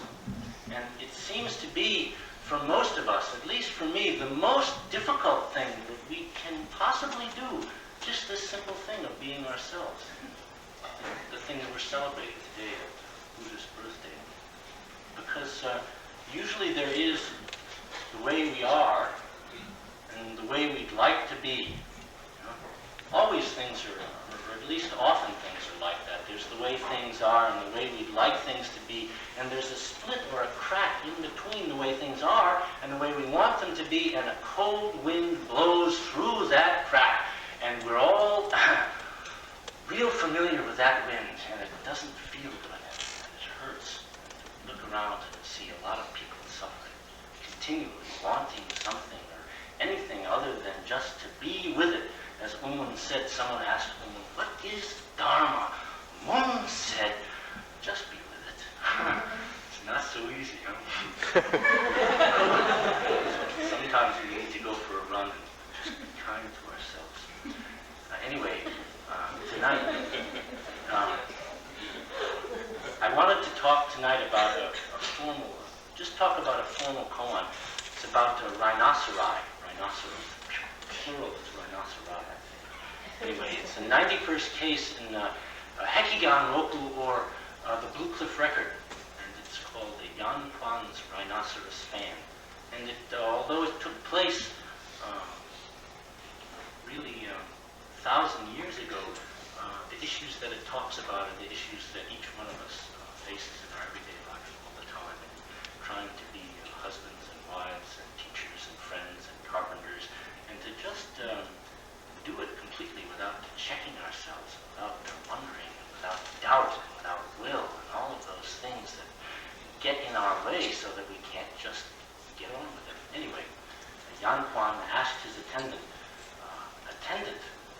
bring me my rhinoceros fan. The attendant said, Master, you know your fan is broken. I can't bring it out. Then the Zen master said, well then, if you can't bring me my rhinoceros fan, bring forth the rhino. And the attendant was speechless. And I wonder for each one of us how often when we're asked to bring forth the rhino, to present it, how often we're struck dumb and speechless and unable to do anything at all. Or we go to interview and we bow to our teacher, to Sansanim, or whoever the teacher may be. Hopefully, if we're really more complete and capable students, we see our teacher in every moment of our lives, and we know that we're naked and not hidden, and there isn't something that's unexposed. But anyway, most of us aren't quite ready for that.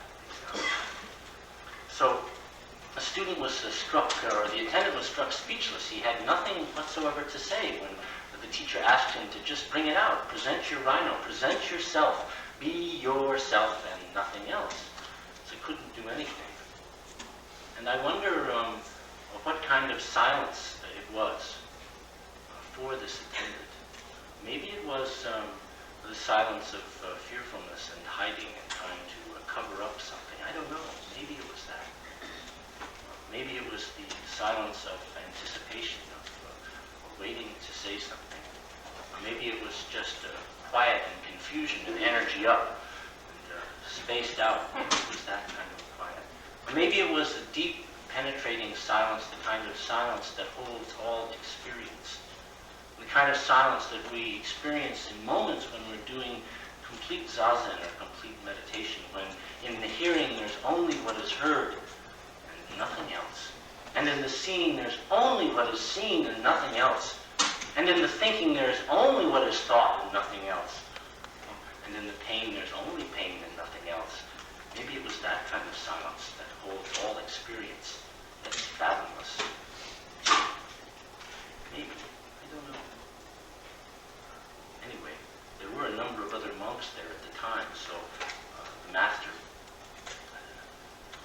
asked the other monks to present their rhino. And one monk came forward and he said, I would present the rhino, but I fear that the horn might be imperfect. Yeah.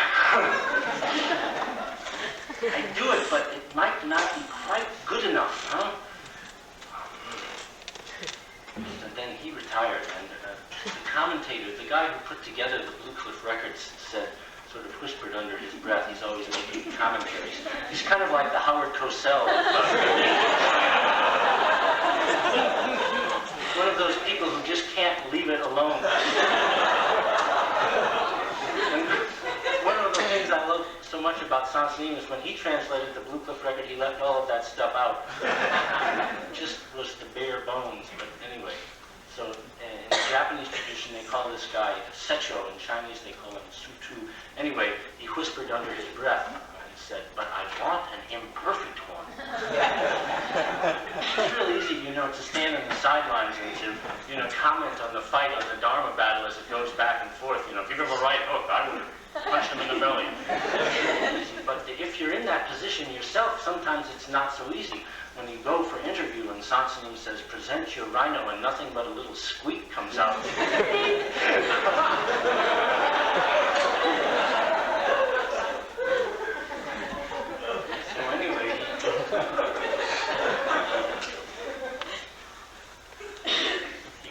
the horn might be imperfect, and a cold wind blew between his idea of perfection and what he was just in this moment.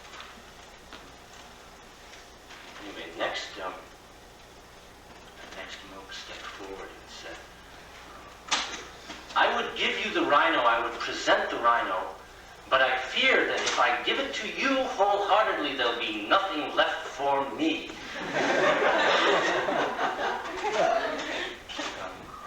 I'm just reminded of something that Laura Kwong said the other night that really touched me. And I can't remember exactly what she said because I don't remember the words, but I do think I have some notion of the spirit in which she said it. She was talking about offering herself to her children and offering herself to her family and doing it in a wholehearted way and saying that really she didn't even know whose children they were. She raised them and took care of them and tried her best in her own way, moment by moment, to just do it and just to offer herself.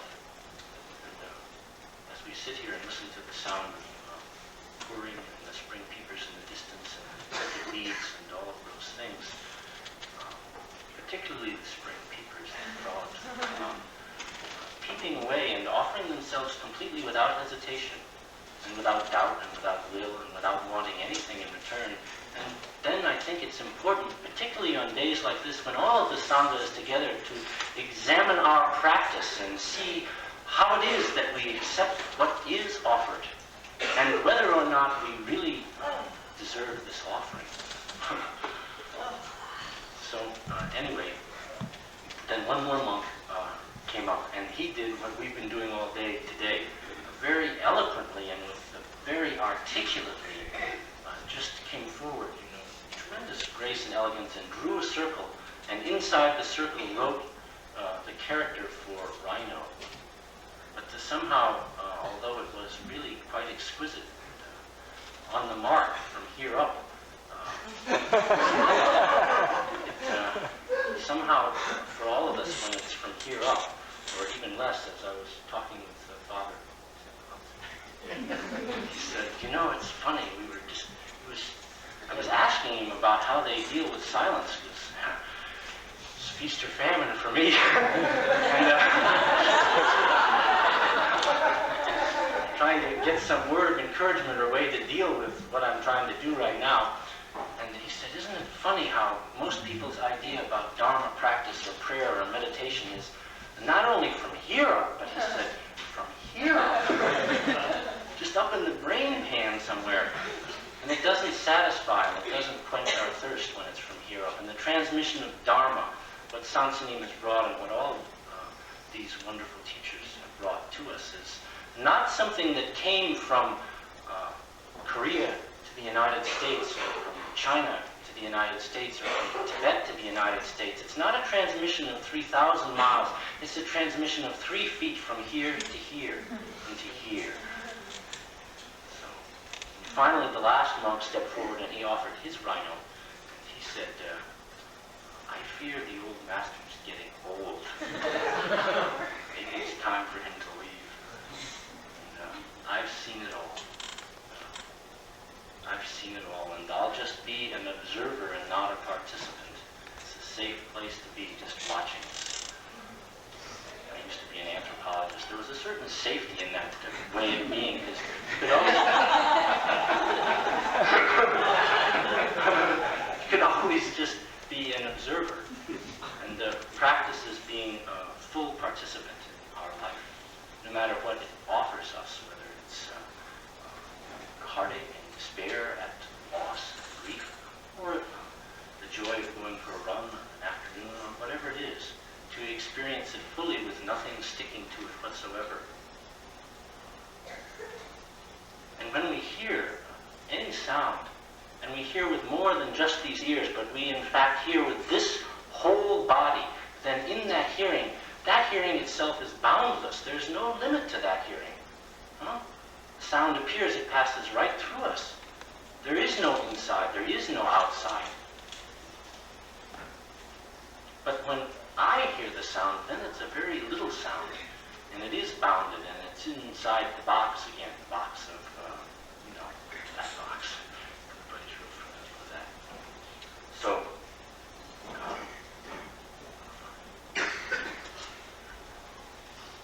were just honoring, in a sense, pure experience. That's all. Nothing sticking to it, nothing added to it, and nothing taken away.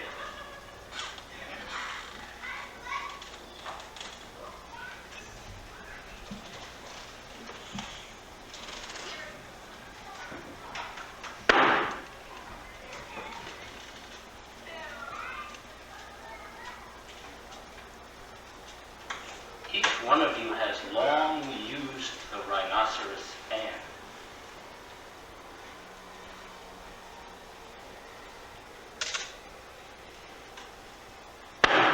You've used it since before you could remember, before computers could even calculate. But when asked of it, you know nothing.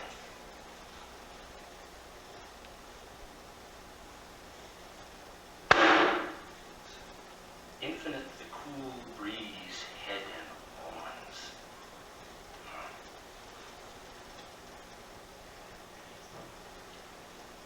So like summer, rain, and clouds, they can't be grasped.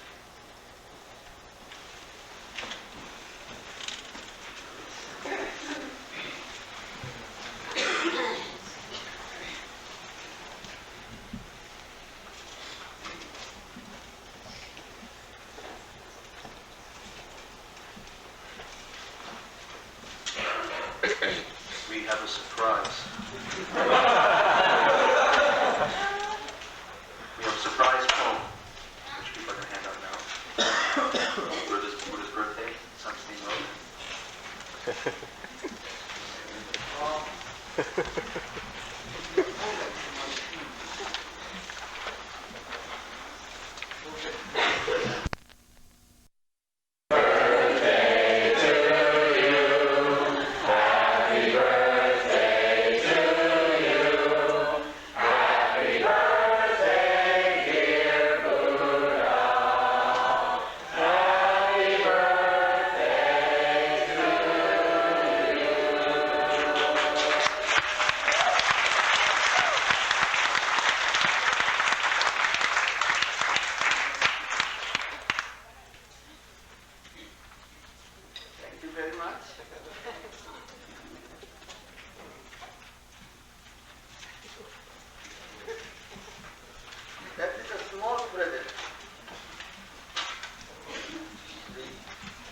Buddha's birthday poem, 1984.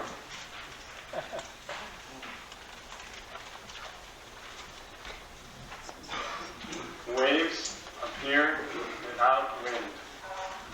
Roman candle shoots up from ocean floor, hits the sun, moon, stars, sky, ground, mountains, rivers, return to primary point. No name, no form, complete stillness. Be still, know that I am God. Appearing and disappearing, disappear. That stillness is bliss. What does it mean? That means Buddha appeared this was a big mistake.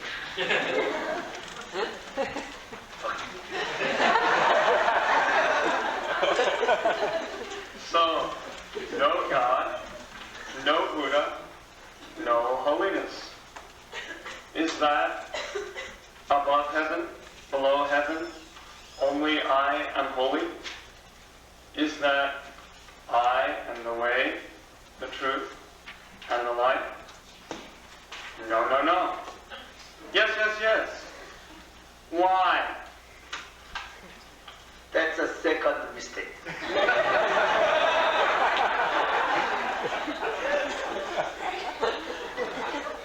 Unmun kills himself with his dry shit stick. World peace breaks up. No nostril baby born from stone girl's womb. Why? That's the last mistake. Happy birthday to you. CJ00 plus BU equals CJBU. That's a 20th century comma. Thank you.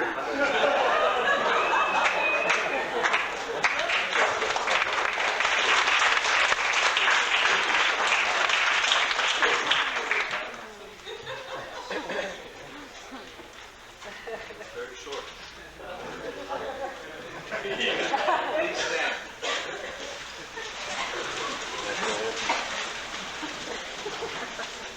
We'll recite the full breakdown.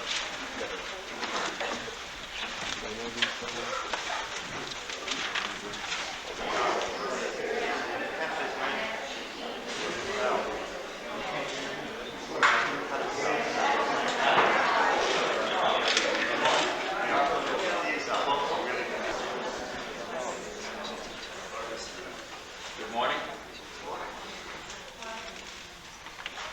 I'd like to welcome you all to the second day of our conference, both those of you who are returning for a second day and those of you who may just be joining us for the first day. Welcome. It indicates in these comments that I'm asked to do a recap of yesterday's events, which is not going to be an easy thing to do. So I will only say a few words, and maybe if some of you feel you would like to add something, you may do that.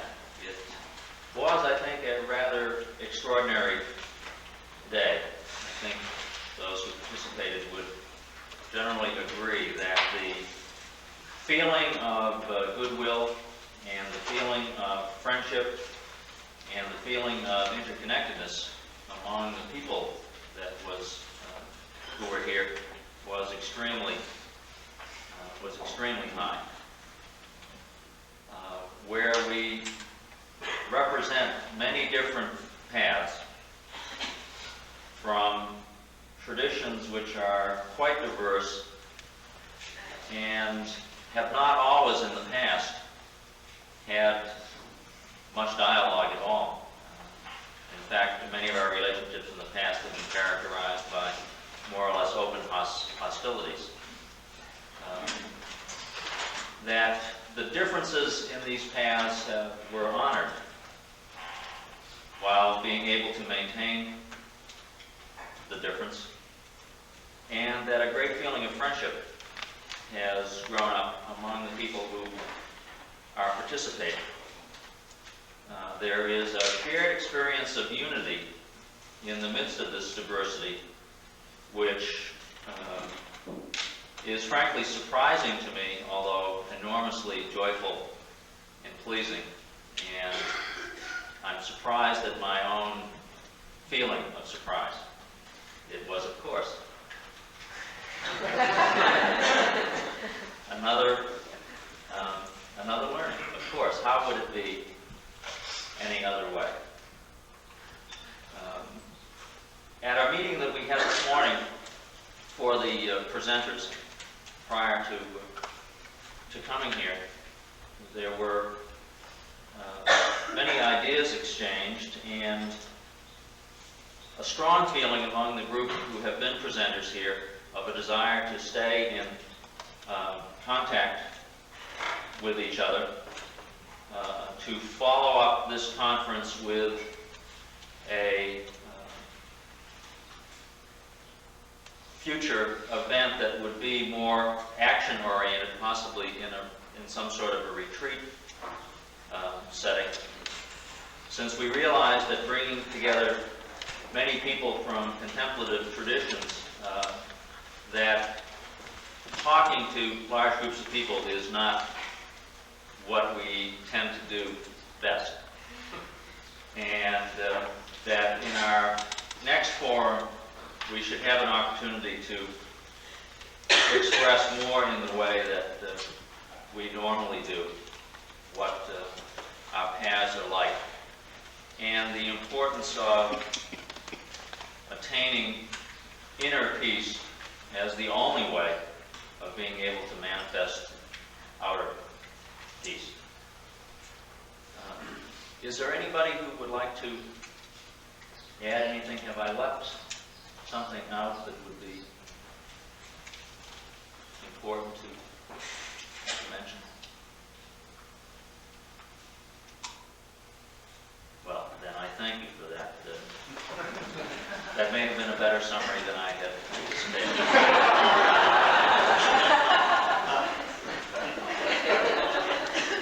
The workshops for this morning are listed on your program. The areas, again, are marked by Roman numerals and are listed on your map. If any of you are having difficulty finding an area, look for someone with a red tag who is a Zen Center family member who will assist you in finding your location. I'd like you to note that lunch is starting 15 minutes earlier today. We're starting at 11:45 for lunch and finishing at 1 o'clock. And at 1 o'clock we will be reconvening here for a panel discussion. Then at 3 o'clock there will be an ecumenical service, which is there'll be a short break before the service. And members of the public who haven't been attending the conference are invited to come and participate in this service. And again, I would extend the invitation to any of you who would like to call anybody or who think you would know someone who might like to attend that service. That will take place at 3 o'clock. Walk down the street and just sit and die. I say, why am I going to black and white? There's so much right there. That's the beginning kind of pattern to everything. We didn't have this. People didn't do it. People didn't say, I want this to stop. New York City is like a pimple. And I say, oh, I'm not a pimple because I haven't washed my neck. If I don't continue to wash my neck, leave that like that, pretty soon my whole body will be pimples. New York City is like a spiritual pimple. Because it hasn't, people haven't washed together. That's what happens.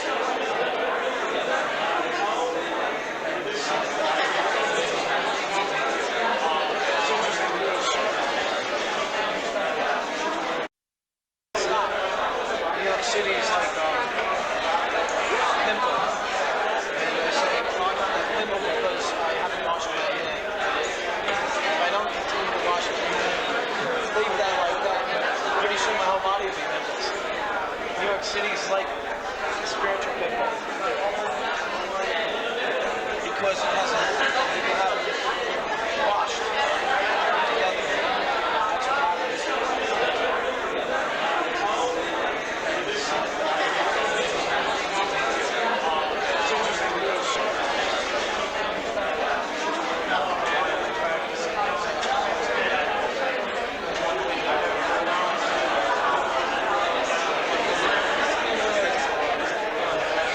Look out that window.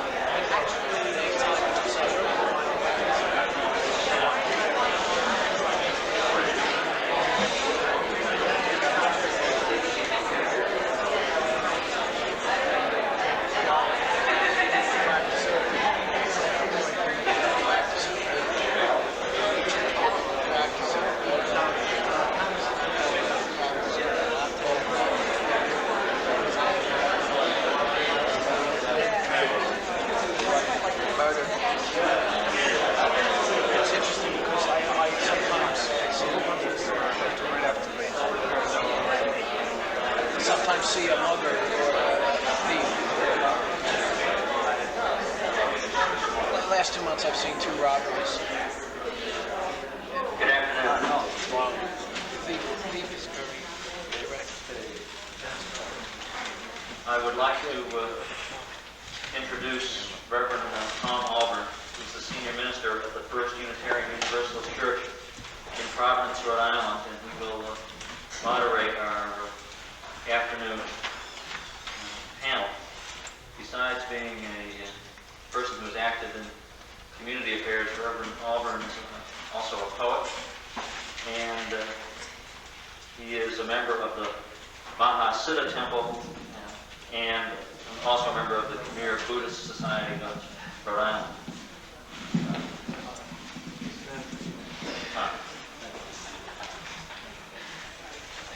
Thank you.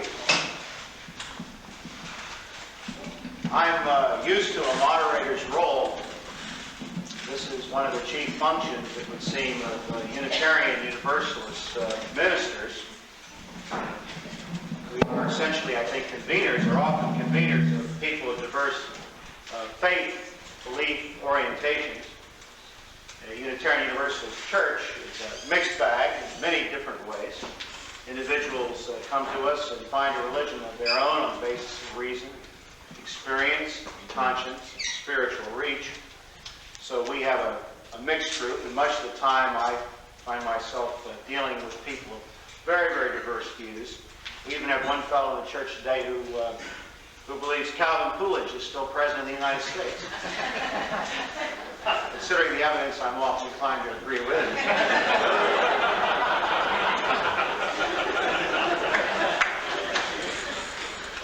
These are tough times. The question we're going to ask today of our panelists is, how can religions help to avoid a nuclear war? As Mark Twain once quipped, Mark Twain, perhaps our greatest indigenous religious philosopher, once quipped that faith is believing what you know ain't so. There is considerable evidence that many people act on this faith and act out of it. I suspect that his remark does not fall far from the mark. And along with misguided passion and fear, disorientation makes religion a very, very dangerous thing indeed. Perhaps the most dangerous of all human inventions. And that, I think, is what it is, a human invention. But as another very good person remarked recently, don't throw away your conscience. And that's the question we're going to be asking today. How can we be religious and not throw away our conscience in these very, very tough times? I certainly don't envy these persons their task today. We are going to go through the group. Each individual will have a chance to speak his or her mind and heart for 5 minutes.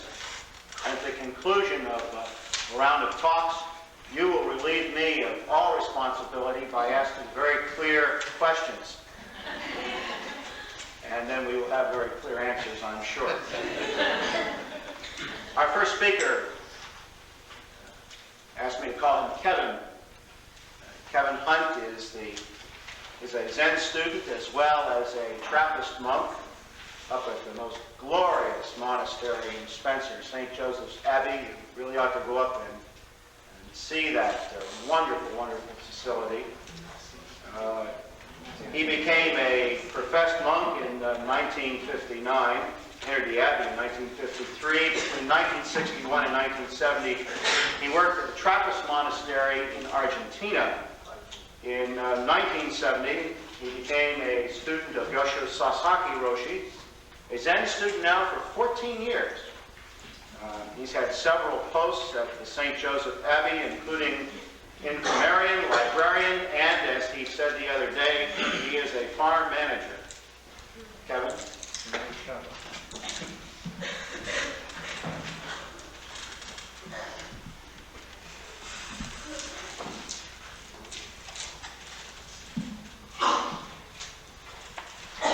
Being a professional religious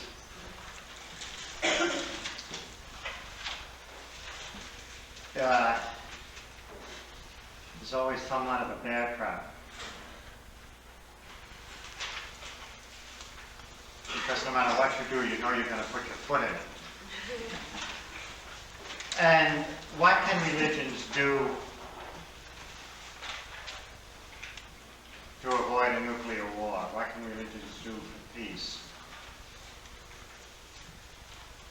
I think one of the most horrible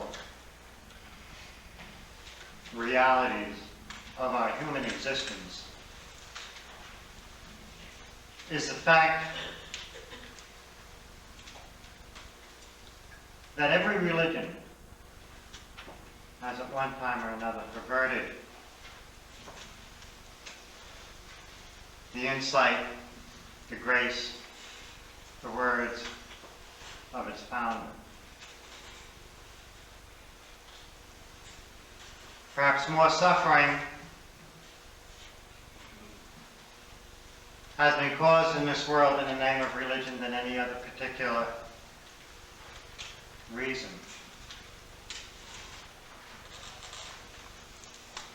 And it's amazing the reasons why religion and religious people have done these things.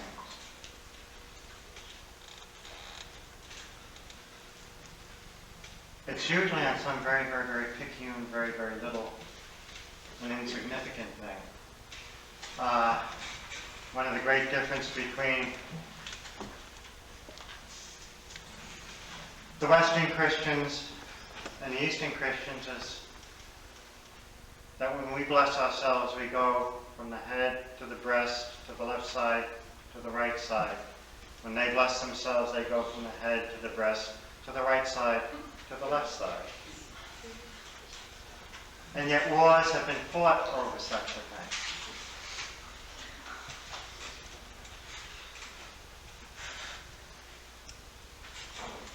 We have a tendency, because we are human, to narrow in on what we can handle. And God, we cannot handle.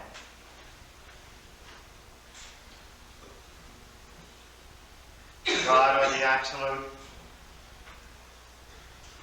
is complete freedom.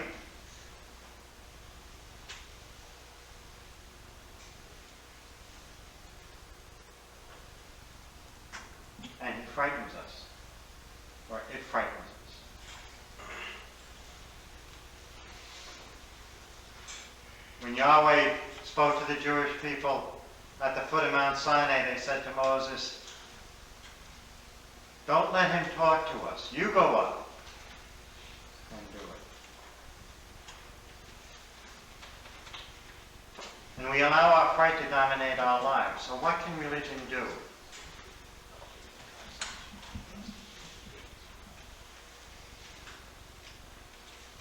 I don't think that there are any political answers to the nuclear war issue or to the peace issue.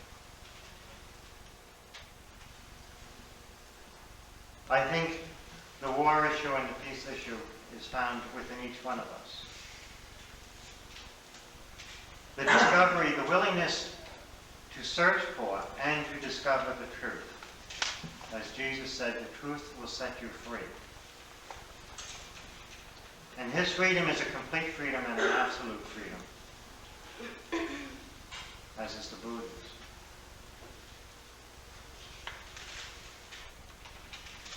So our first step is for us, who are professionals, who have given ourselves to our religious tradition. Now, I'm not saying that everybody has to say every religious tradition is a load of hogwash. I'm a very, very strong believing Catholic. And yet there is a level on which I have to reach out and embrace the rabbi, and embrace the Rinpoche and Sansanin. And if I don't embrace them, how can I expect American to embrace Russia? It starts right here. We have to be willing to witness to our own tradition, to be strong in our own tradition, but to have that strength and that witness come from here. And then we can go out and we can meet somebody else whose witness and whose strength comes also from their heart. and sharing this heart to heart, this peace that is within us in my security of my belief, of my faith, of my practice, then I start peace. And if we really work for peace in this way, if we really work for peace in ourselves and with our brother,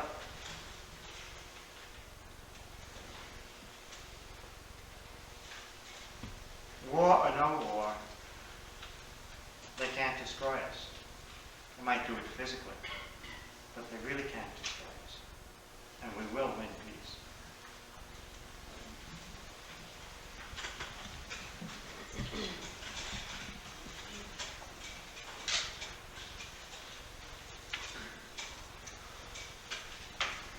It is especially a good thing for me to be able to introduce this next gentleman.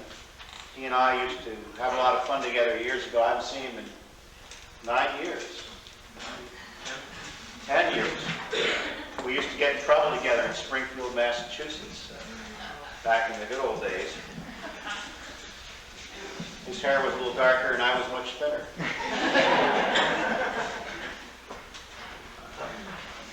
Bob Sweet, the Reverend Dr. Robert Sweet, is an experienced Methodist conference leader, the superintendent of the Rhode Island Southeastern Massachusetts District, the Southern New England Conference of the United Methodists. For the past several years, he has been a pastor of the Niantic Community Church, an ecumenical congregation affiliated with the United Methodist Church and the United Church of Christ. Under his leadership, the Niantic Church membership grew and dramatically increased their commitment to community and world vision. And that's what it says here, and it's easy to believe, because I remember Bob Sweet as a person of great commitment, great energy, a real advocate for peace. He's done many, many things, and it's good to see him again. Bob? Thank you, Tom. It's a pleasure to be here and to bring the greetings of our spiritual leader in New England Methodism, Bishop George W. Bayshore, to this conference. It seems to me that the first and most important thing that the church can do, or that any religion can do to help avoid a nuclear war, is to not lose sight of the vision of shalom and the kingdom of God. And it seems to me that those who are the religious leaders are the ones who keep that vision alive through our preaching, through our teaching, through the providing of resources. And we have the task, it seems to me, to equip the people who come to us to deal with what it means to live in a nuclear age. It struck me that if we should find ourselves caught in one of the strange peculiarities of this decade's politics, that we might end up with some kind of prayer, or at least time for meditation in the public schools, and that we might take advantage of that horrendous opportunity and provide all of the kids with a prayer for peace.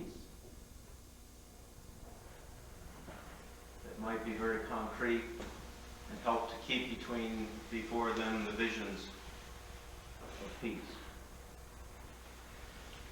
In a very concrete fashion, one of the things that I think many of the churches are involved in, and ours in particular, our denomination in particular, is the whole business of parenting for peace and justice in the world. That's the kind of thing that we try to do with our own children when they were growing up, and as we made decisions in life. I can remember back to my first parish, we had a delightful couple who had teenage children that seemed to drive them up the walls. And kids grew up and went away, and one of all things went off to live in the wilderness and became actively involved in Outward Bound, helped people have a deep appreciation for nature conservation of the human potential. Another one went to the city of Boston and with her husband bought a big apartment house in the ghetto and decided to live in the middle of that apartment house and make the rest of the apartments available to people in the ghetto who helped to work on the apartment and make it presentable and livable. I can remember the parents saying to us, "I don't know what she's doing in Boston. I worry about her all the time." And then she and her husband looked at each other and said, "But I guess our kids are living out some of the values we tried to teach them." It seems to me that we have not lost the opportunity as long as there is another generation yet alive. And that in parenting and setting priorities, helping our children learn how to set priorities and develop lifestyles, by the ways that we manage conflict within our family life, by the things that we have around the house that represent other cultures, by the magazines and the books that we put in front of our children, by the ways in which we help them to appreciate cultural differences, by the ways in which we teach them what it means to live in a world that has limits. Insofar as we can pass these values on to our children, and to the children and other adults that we have contact with, we, through the church, are able to work for a world of peace. Our church has long been supportive of young men who have been conscientious objectors to war.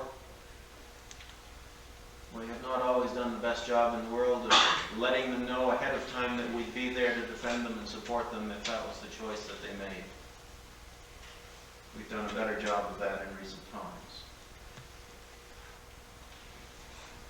It seems to me that the church can provide opportunities for international and intercultural exchanges so that we can, or at least stimulate parishioners, so that we can have exchange students in our homes to live with us and to help us appreciate other cultures, become parts of work teams that go to other parts of the world and discover how other people live, conditions under which they live, and what our affluence means to them.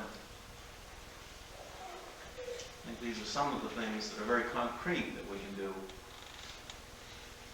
within the religious traditions.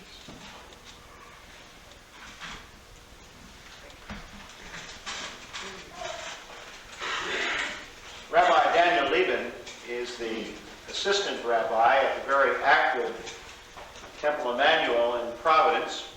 He works with the Adult Institute there, the youth program, the leisure club, in addition to his rabbinical and pastoral duties. He is a graduate of the Hartford College in 1977, receiving his master's degree in, not a mistake, Hartford College or the date? Oh, I'm sorry. Okay, Haverford. I wondered which was the mistake. I hope you enjoyed the education.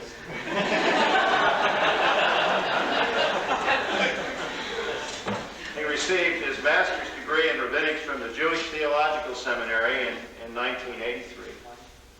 As a rabbinical student, he has served the congregation Beth Shalom in Clifton Park, New York. As a faculty member of Prostor, the seminary program for high school students. He and his wife served as resident advisors in graduate student housing. Rabbi Lieben has an extensive background then in teaching, performing Israeli folk dancing, and resided for several years in Jerusalem. Rabbi. Thank you. I think what each of us has to do is to look back into our own religious traditions for metaphors that fit the reality that we live in today. And of course, one metaphor that comes to mind for anyone coming from any of the biblical traditions is the story of the flood. It's the only incident in the Bible where the entire world is almost completely destroyed and thus it's the only metaphor that has direct relevance to us in our age, when we live in a time when the world can literally be destroyed. And what's interesting to me about that episode in the Bible is that it's not termed war. War is not used in that story of almost utter destruction, because almost utter and total destruction is beyond war. War is talked about in other parts of the Bible. The book of Deuteronomy in chapter 20 talks about the rules of war. And the Jewish tradition assumes that there can be justifiable wars. But there are certain contexts. Those of us who come from the tradition of the Ten Commandments know the commandment, thou shalt not murder. Lo tirtzach does not mean thou shalt not kill, it means thou shalt not murder. And that's a key to the understanding of the Jewish concept of what makes for a justifiable war and an unjustifiable war. Our tradition teaches that although there are times when wars must be fought, murder is never justifiable, even in the context of a justifiable war. Not only extinction of innocent human life is never justifiable, but the same chapter in Deuteronomy says that you cannot chop down a tree in order to build a defense. You cannot divert a river that feeds trees in order to lay siege to a city. Because although you may be fighting a war against men, you have no fight against the world in which you live. Ours is a tradition that talks about a sense of being commanded.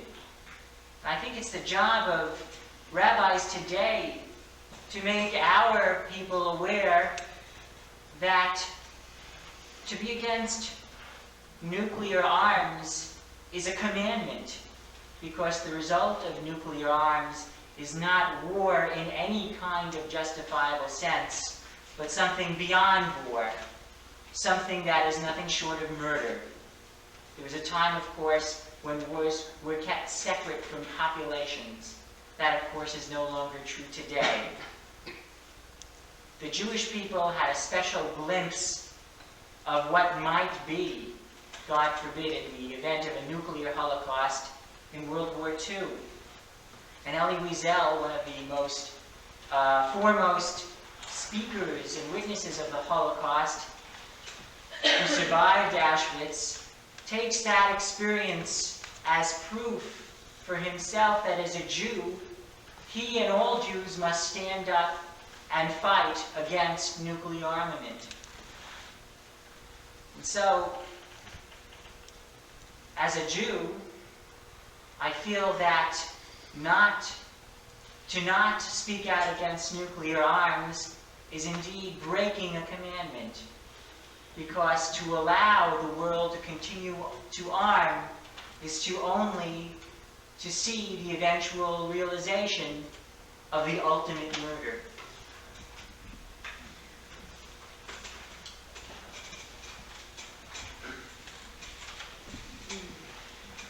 Dharma Master Dr. Dinev Che is the president and founder of the Dharma Buddhist Temple of Hawaii in Honolulu. And many of you will have heard her already.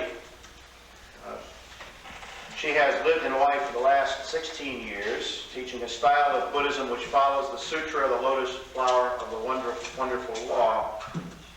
She has a PhD in religious science, and those of us who have listened to her this weekend have found it to be a very warm and very receptive experience. Dr. Che.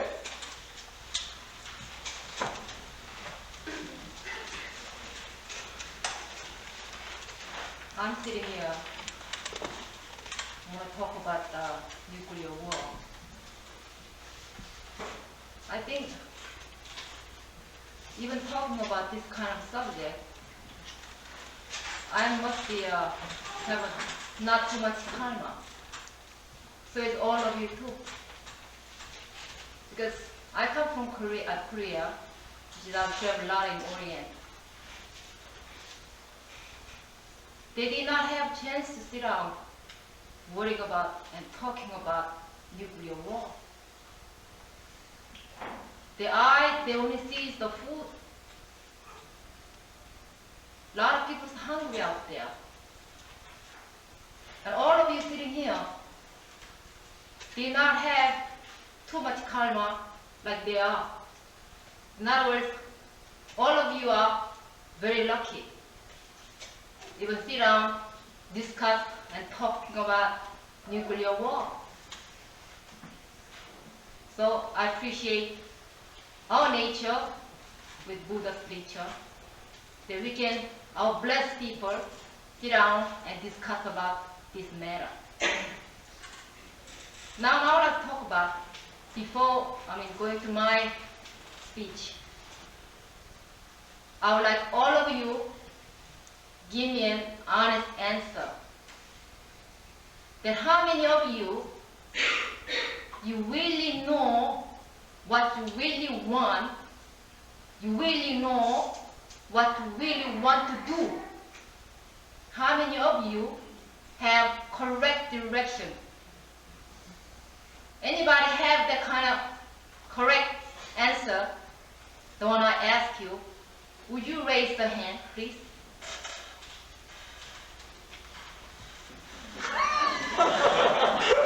One, two, three, four. You know something? The person who raised the hand, they are 50% enlightened. Which means, if whole this room raise the hand, every one of you raise the hand, there's all 50% enlightened. We do not have to discuss about this nuclear war.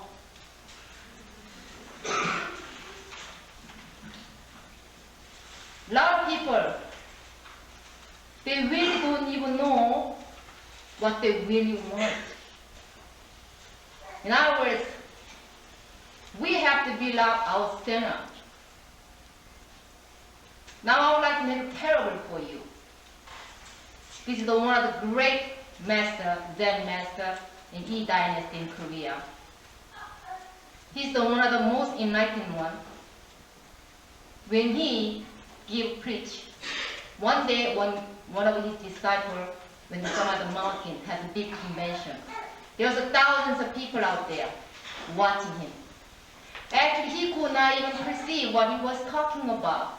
There's a lot of people involved. On the way, he visited this great monk over there, Zen master, and he asked him, he says, how many people attend your class? Then he says, a couple of them here and there. So he could not understand. He's the enlightenment, he's the great Zen master that everybody knows it. How come when he gives a speech, why only one here, two there? The guy who's talking out there, when he just visit, there are thousands of people there. Right away he could perceive that. People nowadays, they don't even know what they really want, just because somebody else says so. Somebody else doing it, so you're doing it. We have to know ourselves first. Free ourselves first, so that we can gain love and compassion. Now, loving and compassion is another great thing. But furthermore, not to create bad karma, not to create any kind of war, I would like to give you another parable. The Confucianism says we have to watch 3 tips. Number 1, sword tips. Number 2, tip of the tongue. Number 3, deceive by the pen tips. Now, to have world peace, whatever peace you're talking about, we have to make lip peace first. You all have great opinion. Like myself, I'm from Korea, like I said. I cannot follow all of your intelligent talk. But as far as what you talk, then we can create a lot of problems. That's why I like Zen, go back to 0 point. Which means a lot of people have opinion. When they keep their opinion into themselves, if they watch their lips, it doesn't hurt somebody else's feeling. When I say somebody else, I'm going to hurt their feeling. When they don't say anything, they just show me a heart or love. You do not have to say much. Just do whatever you need. Somebody else have hanabara in the nose, wipe their nose. Don't say that's a dirty or that's yucky.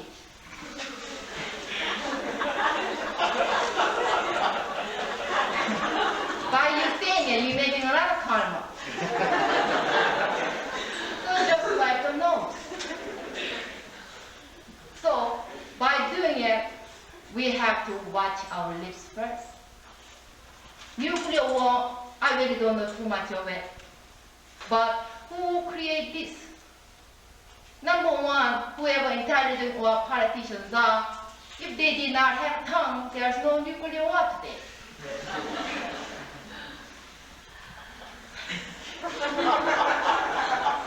Let's free our lips first before we free ourselves first, so that we can make world peace. Thank you.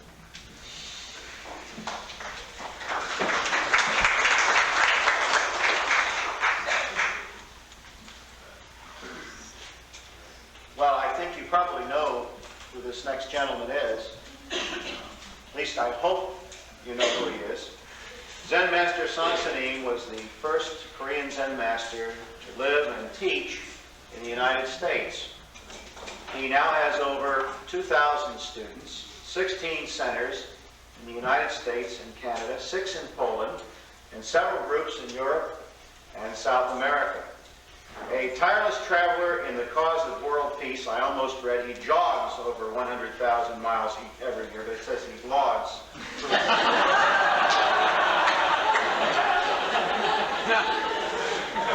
I heard about him, I wouldn't put it past him.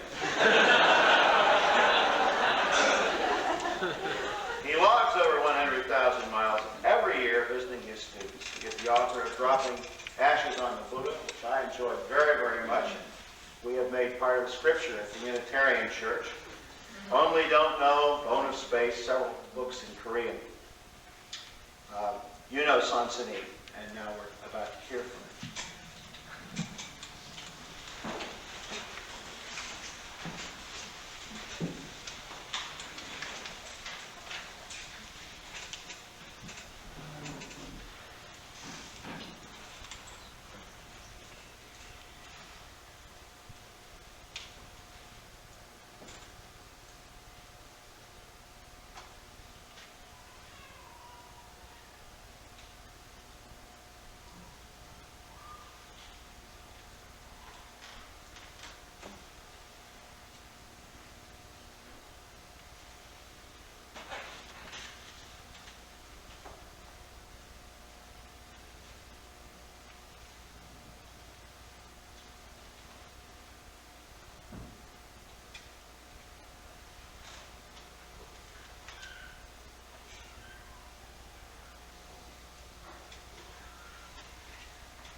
Already finished world peace.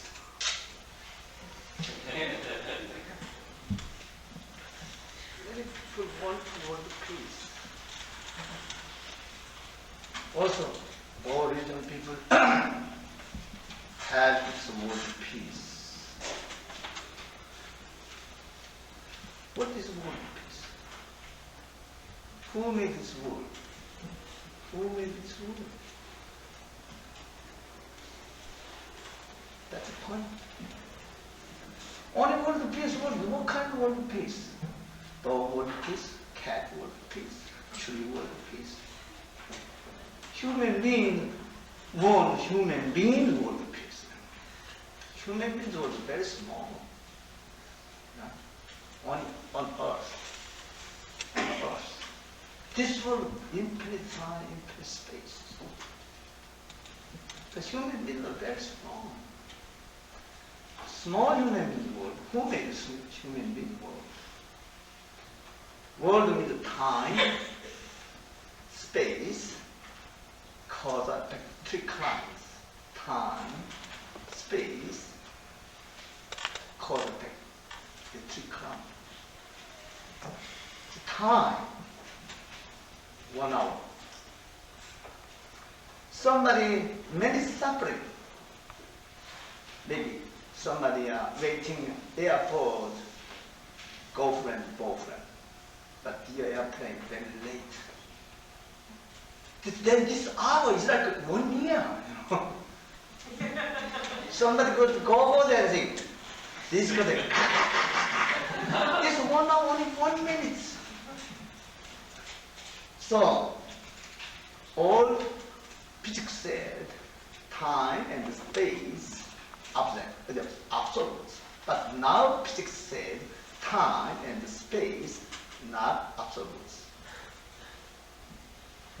Yourself. You made your time and space cause effect. So your world you made. Dog world dog made. God world God made.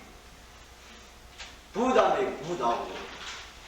Christian made Christian world. Buddhism world. Also Jewish world. Indian world. All different world. Different world. So what kind of world is this? I don't know. Human beings are number one bad animal, you know. Okay. Everybody see this never cry world people, never cry wolf, okay? If you see this, they understand. This animal is a wolf. They understand correct situation. Only weak animal, also sick animal, cannot moving animal, they catch ease. And a strong animal never touch. Human is a strong animal. Kill meat eat and make money. It's a skin make money. Everything like that. Fishing, hunting, nuclear weapons, many birds, world, many kill human beings each other, and many problems natural, tree, air, many make pollution, also many they kill animals. But all kind of animals not so much. Only human beings make problem this world. Problem boy. So all animals said, all human beings die, then world peace possible.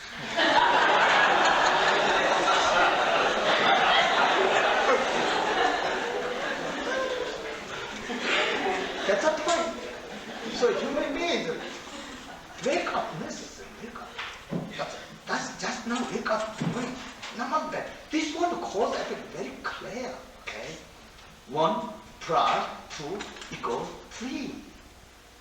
Into the ground, yellow beans, you get yellow bean. Into the ground, green bean, you get green bean. Good action, happiness. Bad action, suffering. Human beings much bad action to this world, so much suffering necessary. That's world, that world. So, small thief go to jail. Thief. Small thief go to jail. Country thief is hero. We say hero. We call it hero. Hero. The next mind thief named holy.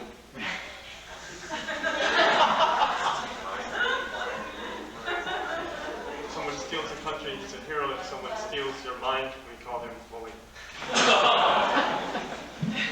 All holy die, world peace.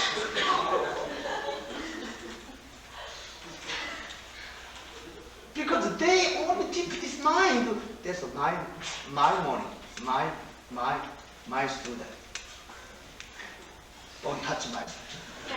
Don't touch my. Country, you know, country thief is a hero. Now this nuclear weapon, this type, this low class thief. Small thief, many appear, this country is not so good. Middle Deep, this country deep, the like Alabama nuclear plant, the Middle Deep, we say Middle Deep. Middle Deep, many appear this world, this country, many have problem. But Middle Deep, many appear, this is terrible. This world, many make world, okay? Strong, this better not fighting each other. Cannot help it. Not that many holy people. Many appear Messiah. That's it. Everybody understand that Johnstown. That's the appear. So we are region very important. How support this world and the human beings and all beings. That means putting down any religion's opinion. So Buddhism said, very interesting. One 문제는 if you meet Buddha, you must kill the Buddha. If you meet, eminent teacher, you must kill eminent teacher. No problem. You're holding Buddha, holding eminent teacher, you have a problem. So I say, world peace means the world is all holy people holding mind, holding Christian mind, everything mind deep is holy. So all holy people disappear, die, they world peace, which means don't holding my religion, don't attach to my religion. That's very important. We are talking about nuclear weapons, number one bad. Nuclear weapons, no good. Everybody say it. Religion is number one bad. Someday you go to hell, understand. Many monks, many religion people go over there.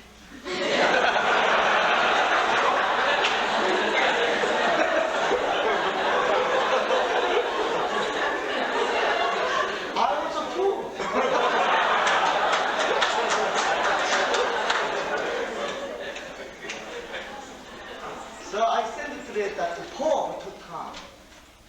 First time, Pope. All big religion leadership, you invite them. Loan is okay, New Year is okay. Not say anything. Take any uniform, together hot, then together, then separate. Then just the world peace begin.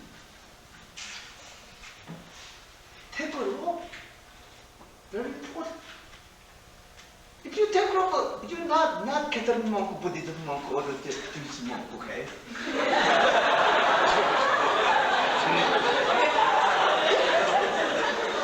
Because the original human being, human nature. Then together heart, then makes it together law. Any uniform, then together eat. Together eat means, eat is very important. Together eat. Together eat is already harmony and peace. Then any religion people, any political people, businessmen, education people, one direction. Not say anything. Only together action. It's only one peace. But people not listen to me. Then again, second letter, okay. Last year. That means all religion people together, you make, you have power. Very strong power, Catholic number one power. 7 billion? 7 billion. Big pen, number one big pen. Also, is a Catholic family, everybody highest education. Big China, India, yeah, big family, but not so much education. But Catholic family, number one big family. The headquarters is long. You, number one, high class education, big family. You must invite any religion leadership, maybe religion, UN, United Nations. Then talk to them. Then everybody listen to this organization. So I thought, maybe now Pope. Also, Marcos Ananda went to meet Pope and give to him my data. Maybe so. Now this Pope, now they Pope very many action, many around this world who overstay my job. So maybe. So before that, understand everyone very important inside, like dislike, take away. Not like dislike, not take away, cannot world peace. So this world is many kinds of world. So also that we are one side, how many people want peace, want world peace? Let me check. How many? This world for billion people. Some American people, they don't want to die, so world peace. It's named don't want to die, world peace. Okay?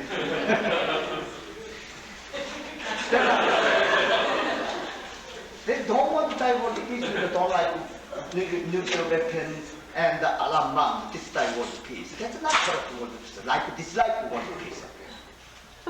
This world is okay, but how many people? American, Europe, Italy, or England, or so Germany, or some people want world peace. Want world peace. They good situation. The other side, that's India, Cambodia, Africa, or some Korea, this Japanese, little bit, some have money people, okay? But other people, maybe this world, almost 90% don't care world peace. I don't care. Tomorrow this world will explode. I don't care. For today, I'm very hungry. Give it to food. Oh, my world wonderful. The world peace. So, how many people want world peace? That's a problem. So, before we are hungry, very hungry. Body hungry, mind hungry. Mind hungry people, many nuclear weapons, these. Okay. Also, mind hungry people, my religion is correct. Your religion is not correct. This type. That mind hungry people. All religion people. So now they, over there, Iran over there, holy world, number one bad world. This type of religion, okay?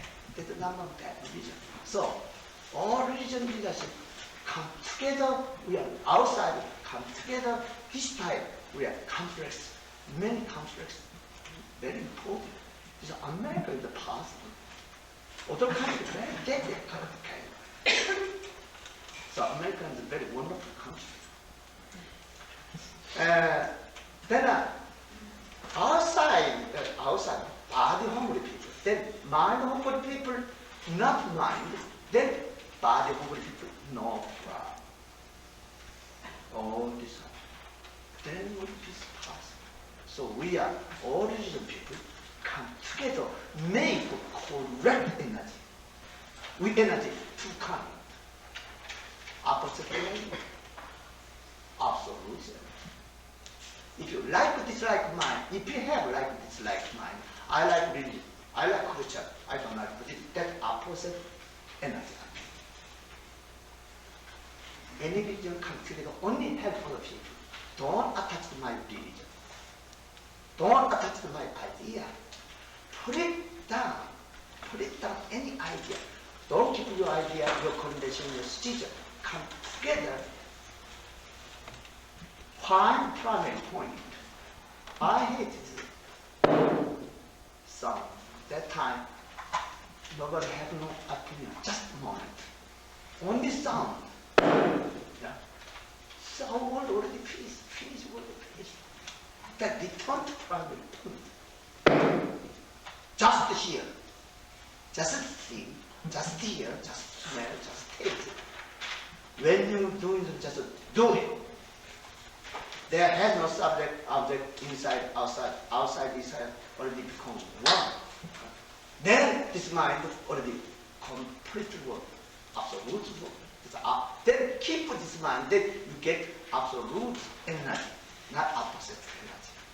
So put it down your opinion, your condition, your situation, keep this mind for a long time, you can control your opinion, your condition, your situation, then you get absolute energy. So any religion people come together, put it down their opinion, only find our human nature. What am I? Human nature. Any kind of problem. What is God? No problem. What is that? No problem. They question and when it goes out, they get absolute energy. If you get absolute energy, you can control opposite energy. Bad energy you can control, but opposite good energy cannot control bad energy. Bad energy cannot control good energy. But the good, bad have no self-nature. Human beings make good, so good. Make bad, it's bad. Everybody eats food, then it eats the stomach. That's a nuclear center, nuclear power center. Your stomach is nuclear power center. They make energy here, good coming, good thinking, good energy out here. Bad thinking, bad energy out here. So you no thinking, good energy. No thinking. So no thinking practicing, no thinking, then it's a silence practice. That we say, be still, know that I am God. Buddhism said, appear, disappear, appearing and disappear, that's stillness, breath, that's stillness. Stillness is not, if you say stillness, that's not stillness. So only, already.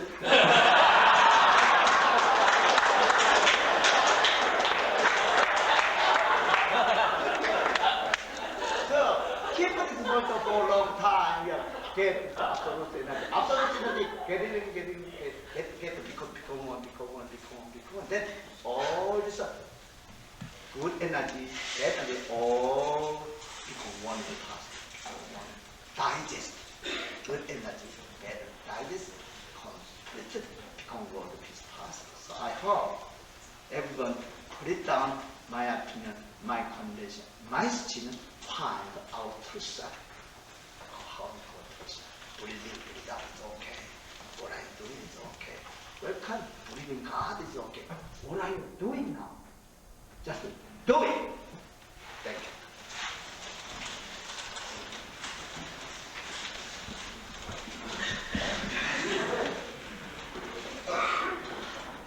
Somehow when I do that, it doesn't have the same sound.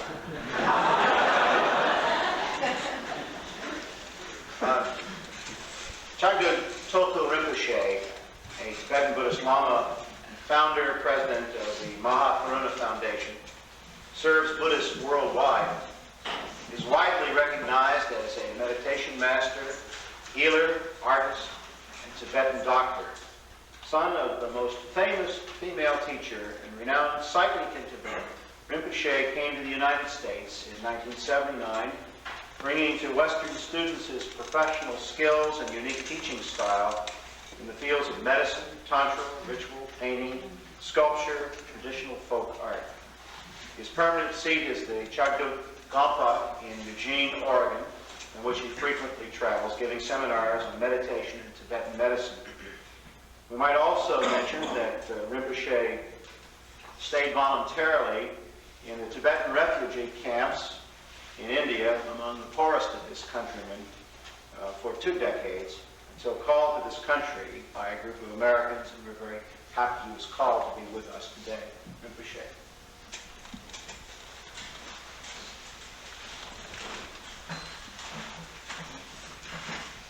Not so much left. All good teachers, all good idea check, and now not so much left, I not so much say.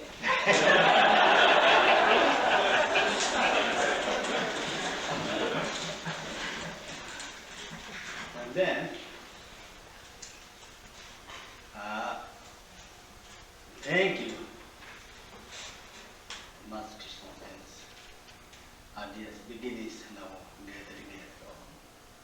then get some more idea, religions in. Very all one family sense each other. How many people together this is feeling each other share fun. We are very happy. Then what relevant need? Religion, great teacher religion. Source, not only war, peace meetings, more, all suffering. Result, method. The religion, status. This means, this can, who shows the Buddha almost 3,000 close times. Now not see. This is now not see. This is represent who doing as teachers do. This means people look example us. Then I sometimes operate some tradition in the months story. One person there sit, meditate. Some person come, you what to do? Says, I patient meditate. You eat shit. He angry. What do you this say? Says he patient lose.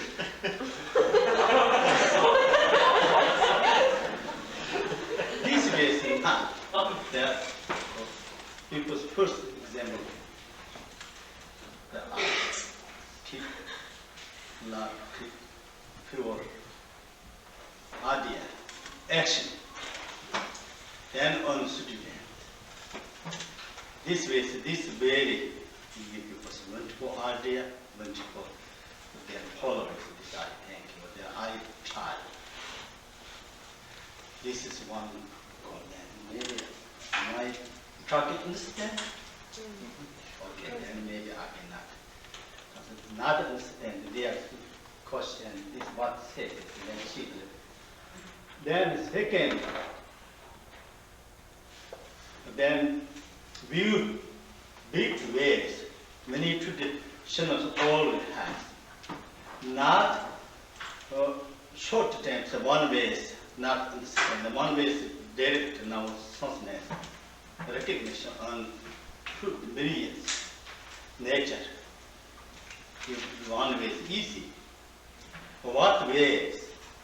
Ask what ways my idea is, world peace is, ask what to do. All keep now all people's idea. You share. You say you do religious practice. Not say it's okay. Please, you think how long life has us. Not certain how long life has. Short here tense, why difficult each other meeting? Please seek the recognition. One going far ways. One church of 5 minutes rest have they are saved 2-3 people. Then each other pushing, not need, then only 5 minutes. So what ways they are practicing?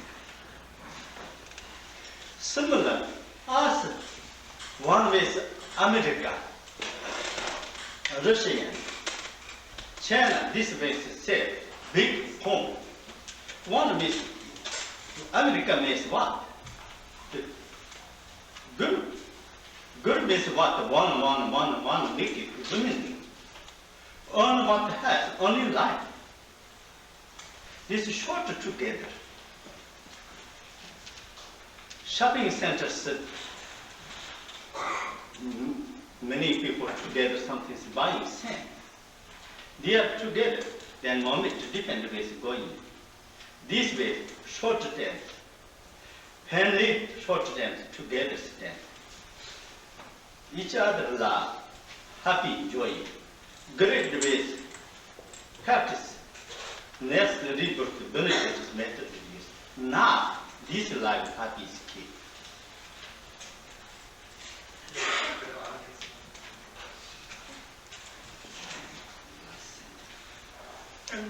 The last one. Just the last one? Yeah, from point one. From point one? People really want to hear the specifics, and not everyone's accustomed to please. Rinpoche said that now we're all gathered here due to the kindness of Master Songtsen and his idea of getting all religions together and to share in this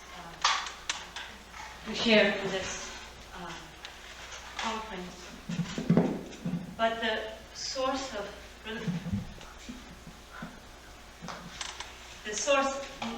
the idea is not only to stop war, but actually the method in order to stop all suffering. And that method is religion, or the different religions. And now, in the world, there is no Buddha. The Buddha Shakyamuni is not manifest, or Jesus is not manifest as a physical thing, and their teacher is now the... One is not Buddha. Now us now not see. We cannot see the Buddha, and we cannot see Jesus Christ at this moment. But the teacher is the example of those teachings that we can see. And Rinpoche says he is a little afraid, because he is an example of the teaching. And for an example, in Tibet, there was a story of one man who was meditating, and another man came along, and he said, "What are you doing?" And this man sitting there said, "I'm trying to practice patience." And the other man says, "Well, why don't you eat shit?" And the man got very angry. Now, where is your patience? So first, the teacher must keep the example of compassion and love. And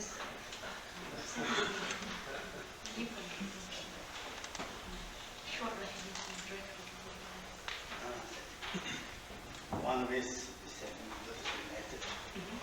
The long way is talk much longer. And short way is then direct this sound, something giving short. And how is it? Now I say, now ordinary ways, what to use like this. Rinpoche said, secondly, the view or the understanding, the short recognition, or how to recognize the view or the self-mind, is what this Songtsen has just expounded in his hitting the table. And that is like direct recognition. And then there's also other way of explaining, which would take a long time. And then Rinpoche says he will just share his view of just on an ordinary level of how people can share in peace.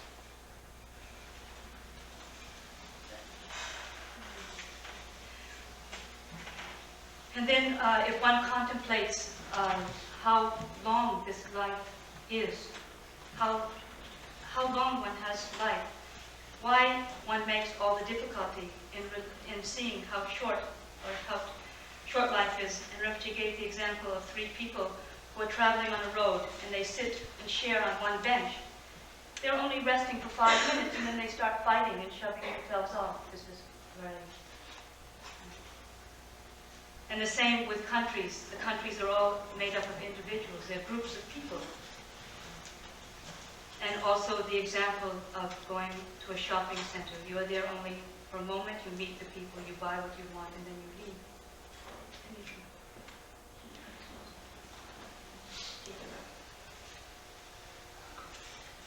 Then this means, then short term has. Then what country, own livelihood, own country finished, this own connection country. Now I touch man, I'm living America. I die, America, so how did I forget? This way, now what use their living things on all close in. People say all the individuals as short life. The one how death, certainly death, no, all people. What time death, how long have not known. These reasons now for today happy has each other love share happy to see. Then think similar. One man too hard working. He small their rest, their the pinch, deed, the unhappy looking what earn this way to see it has small as people's bother. How feeling. Similar, depend country, depend what way, or bigger, small, what ways that short terms each other happy joys. Then happy has now okay satisfied what has okay is fun. But come this fun. Now not harm, not bad thinking, not bad talk, not bad things to do. Then on each person of that man care happy to see it. Then think people happy come, need, suffering people compassion. This then not no only not this Buddhism, only not this Christian. Then you love compassion, each other connection, very kindness, come this formation. Then more you then further than path is going in, then you resort to what answer diligence follow. First of all, short terms happiness. People's happiness not to destroy, unhappiness not to lose. This then, this ways, then us talk student. Student each then people. You not say you religion come, not say please you sit good, the happy enjoy space, not harm people. Sick, some reason, impermanent. This way to talk, all people intelligent, slowly. Each learn, each slow check. First my idea is first religion, religion not religion, because all people happy need, that happy do. The happy is the opposite than earn not cost, earn not make people unhappy. But this is not only religion. The happy need then all people stand. This method can use. Only this. Then now, before to now, ask them thinkings, what are this? Short term, long term, all happy, joy, rich in it.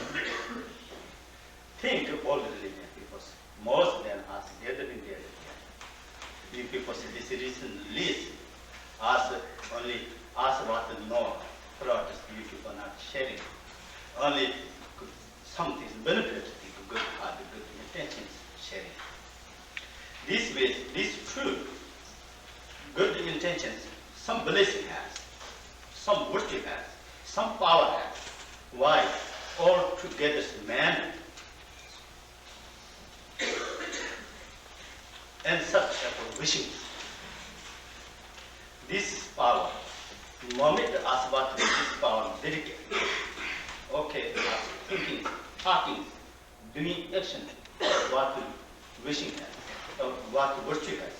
Is as give all works, all beings. These blessings, people's man's in, rising love, rising compassion.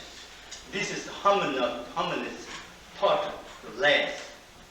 Then in connection, love, compassion, more less. This is the word of peace come. These virtues, then all people, then the beginnings, seize that enlightenment, then after two, enlightenment, think, and felish all people, then man together, then they get power vision, then this life.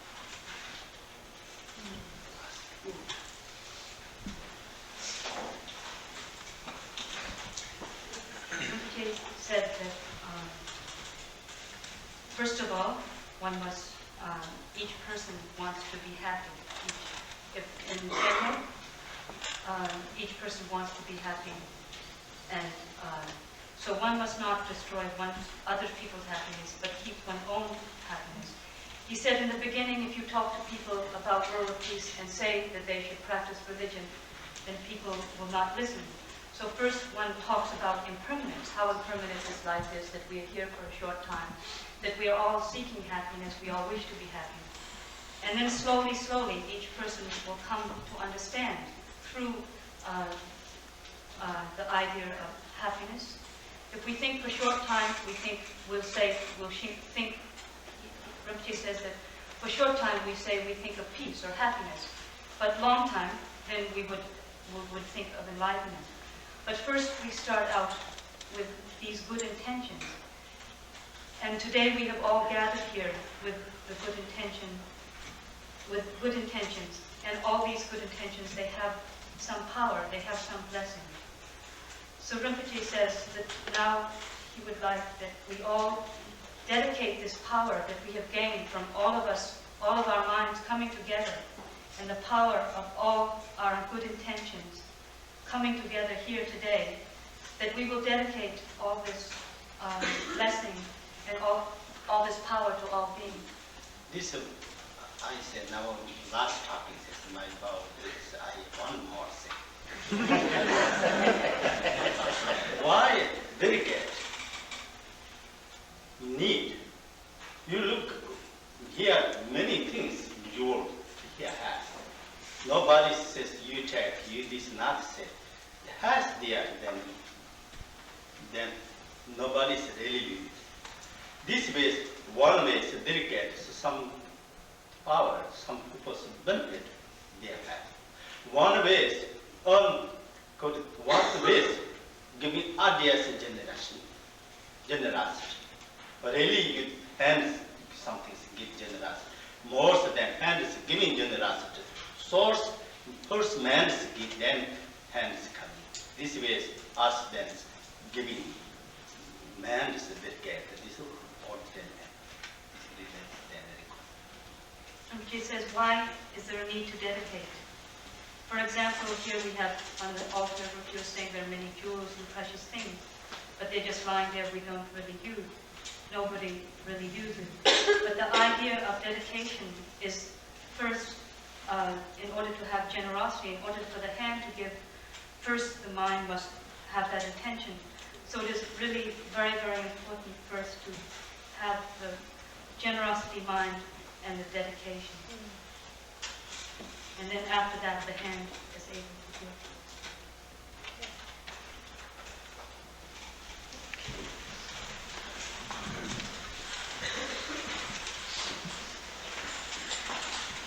Now, I know that all of you have been thinking up questions, so we'll take them now for the speakers. Yes, Rabbi, I'd like to know what outer war could ever be justified. Wars of self-defense. The Jewish tradition accepts the fact that despite your best intentions, there's always the chance of someone out there who wants to kill you, and you're entitled to kill in self-defense. Anyone else? Speak clearly so we all... I think that's accepted international law, too. I have a question for San Samim. You talked about mind thieves, like Khomeini and this Jonestown or Reverend Moon, something like that. And that if those kind of, quote, holy people were not present, then the world would have less of a problem, and we could have more true teachers like Rinpoche or Mahagos Ananda, like that. Could you talk about how we get rid of that kind of teachers?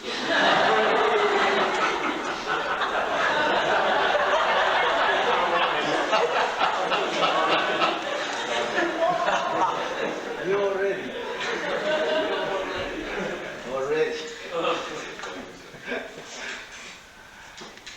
So that's, this, we are all human history, you check that. This was a complicated time. Was a very difficult and many suffering time, many holy men appeared. Many holy men. Very no problem age. No problem age. So not so much complicated, not much suffering time, not so much holy is not necessary. You know? Many people suffering, so want to depend on someone. So holy men appear, teaching them, or still steep the mind. Or steal people's minds.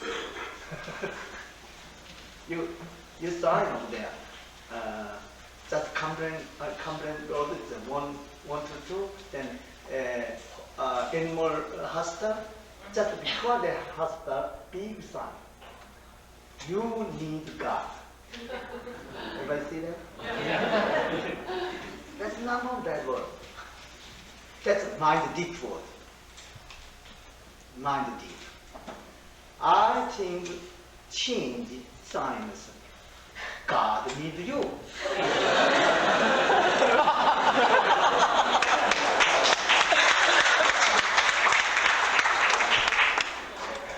God is already, your Father says, God is love, God is complete, God is freedom. So, freedom and complete and peace, that need you. God and you together, then what is no problem. But if you need God, if you need God, still have some want something, depend on God, then have a problem. Okay? So someone talked over there, you change the sign. God needs you.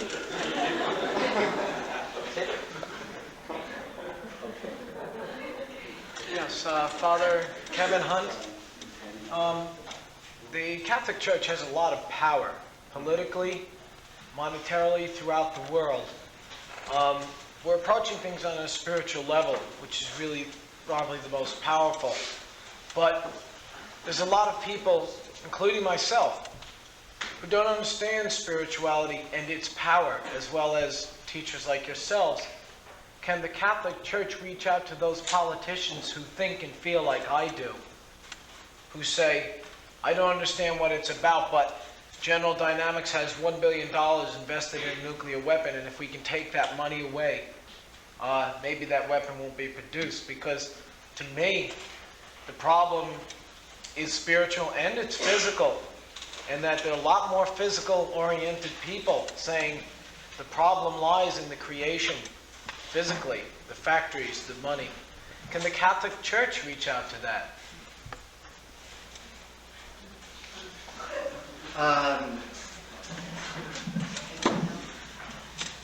Two things. First of all, most people look at the Catholic Church and they consider it to be a monolithic structure. The man with a big crown on his head sitting up there. And that's not quite what the reality is.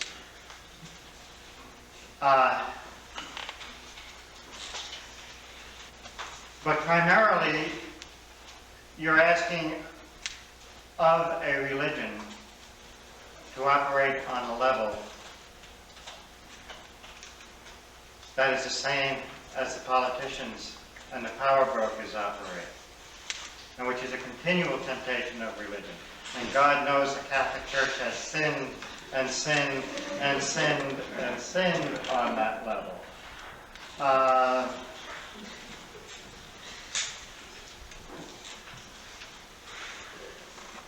But you're destroying exactly what you want to achieve if you try to operate on that level. Jesus did not say, when someone comes and strikes you on one cheek, you go around and you say to everybody, his hand should be tied. He said, you turn the other cheek. And if someone takes your shirt, give him your coat. And if someone forces you to go 1 mile, you go 2.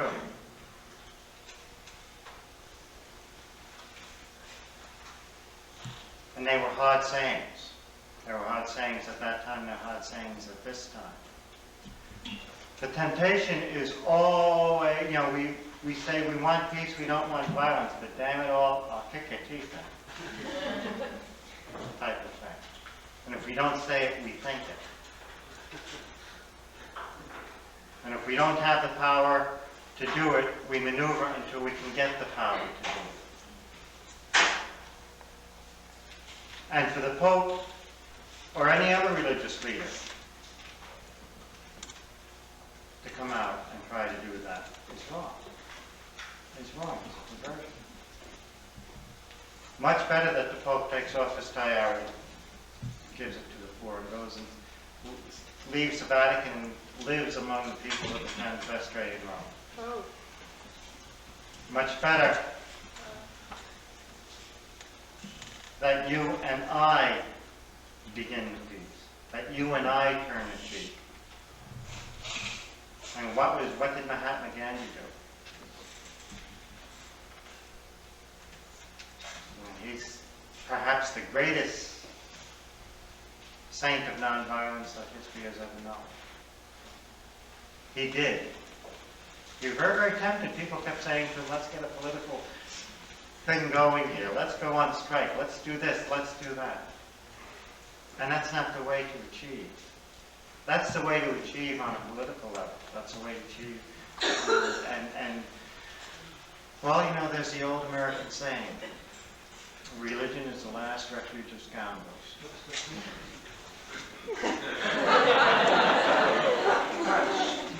Steve? Following up what I think Dr. Danette and some others have suggested in their remarks, while we sit here, or at other times while we meditate, while we discuss, while we share, and also while we eat, the people of Central America or Nicaragua are being killed on a daily basis by people paid by the Reagan administration.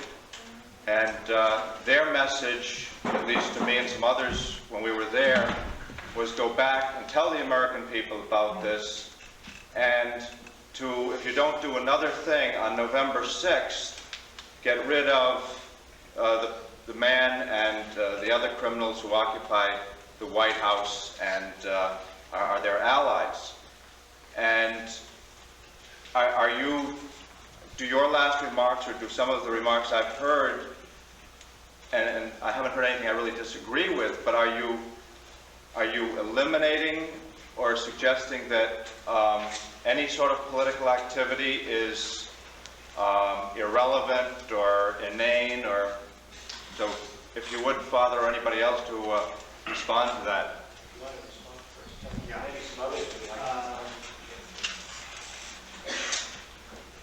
I lived for 10 years in Argentina, so I know I was a witness on a daily level to what was being done. Perhaps not with the immediate violence as it's being done in Nicaragua and El Salvador as it is today. And as a Catholic, I was ashamed of the fact that the people who were doing it went around and patted each other on the back and told them how good Catholics they were.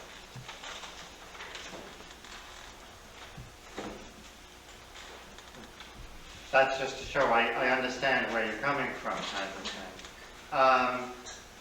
No, political action is necessary. But each one of us has to act according to where he is. I gave an example in one of my talks some years ago during the Vietnam War. We had one of the brothers in my community who told everybody he ran across, don't pay the telephone tax. And I got very annoyed with him because he didn't have to pay the telephone tax. He was not going to get arrested. His pay was not going to get seized by the government. It's very easy for me to say, okay, all of you out in a picket line tomorrow. and return to myself. We have to start from within ourselves, is what I'm saying. And we have to be pure in what we do. If we fight power with power, and violence with violence, and hatred with hatred, what have we done? We've just imposed an evil as wicked, or more wicked.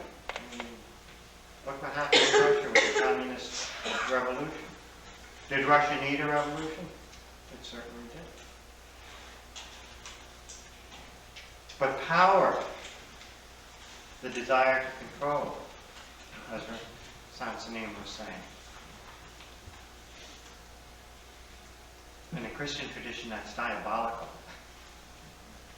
And if we enter into that frame of mind and work from that area, we're destroying instead of creating. That's why Jesus said love. You work out of love. Love your brother. Right? It's very easy for me to be concerned about the poor and starving in El Salvador. In terms, no, at the guy that's next to me. We have to start there. That means we have to do everything that we can.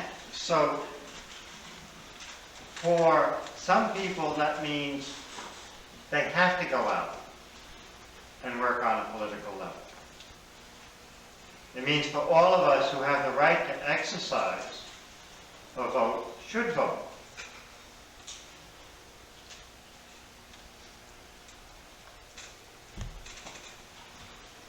But we have to do it from the purity, the spirit that's within us. Would anyone else here like to respond to that question? You would,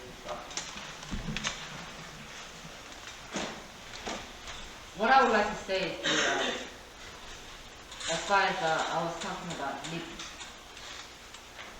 Lips is very, this mouth is very, which one is better one, lips or mouth? Mouth. Mouth, okay. This mouth is very important. When you're hungry, you gotta eat.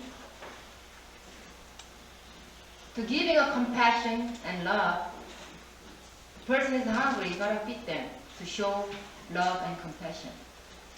The person who have a lot of opinion, lot of doubts, they gotta know not to talk. So we're talking about people way down there, India, whatever suffering country is. At this moment, where I feel like it, we should not even think that far. There's too much headache. The reason why I say, as far as giving, loving, and compassion, not only the food I give you directly. With the love and compassion, as long as you find yourself getting out of your ignorance, that is giving you a tons of money, better than $1 million. If you don't know yourself, if somebody offers you $1 million, you're still not going to be satisfied with it. You're not going to have any contentment of your life. Somebody give you $10,000, you want $100,000. You know, 1 million, whatever, go on and on and on. The moment you realize from the human suffering, there is filling your mouth, like I said. That is making yourself free. So all of you, even sitting in this room, have all realization and have a strong center and a fire enlightenment. Obviously, there's a lot of people here. With our love and compassion and true mind, we can go out there, help people. With our knowledge and compassion, we can feed them. We don't have to depend on anybody.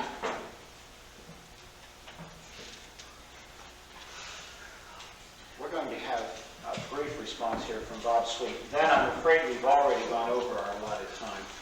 So, I'd just like to say that it seems to me that the two things are always necessary, the meditation and the action. And one must never become the substitute for the other. As I was saying in our workshop earlier this morning, someone has said you should not be praying for something that you don't want to happen because it may just happen. You ought not to be praying for something that's going to require human action because God may just choose you to be the actor. And you better be prepared for that. We must never separate the action from the meditation, and we must never, ever allow the meditation to become the substitute for the action. I think that's critical for all of us, or vice versa. Excuse me. All right, Sorry. thank you. Okay. Okay. I personally cannot separate myself from anyone in Nicaragua or India. It is their suffering which motivates me to clear up my situation and my condition. And I will tell you something.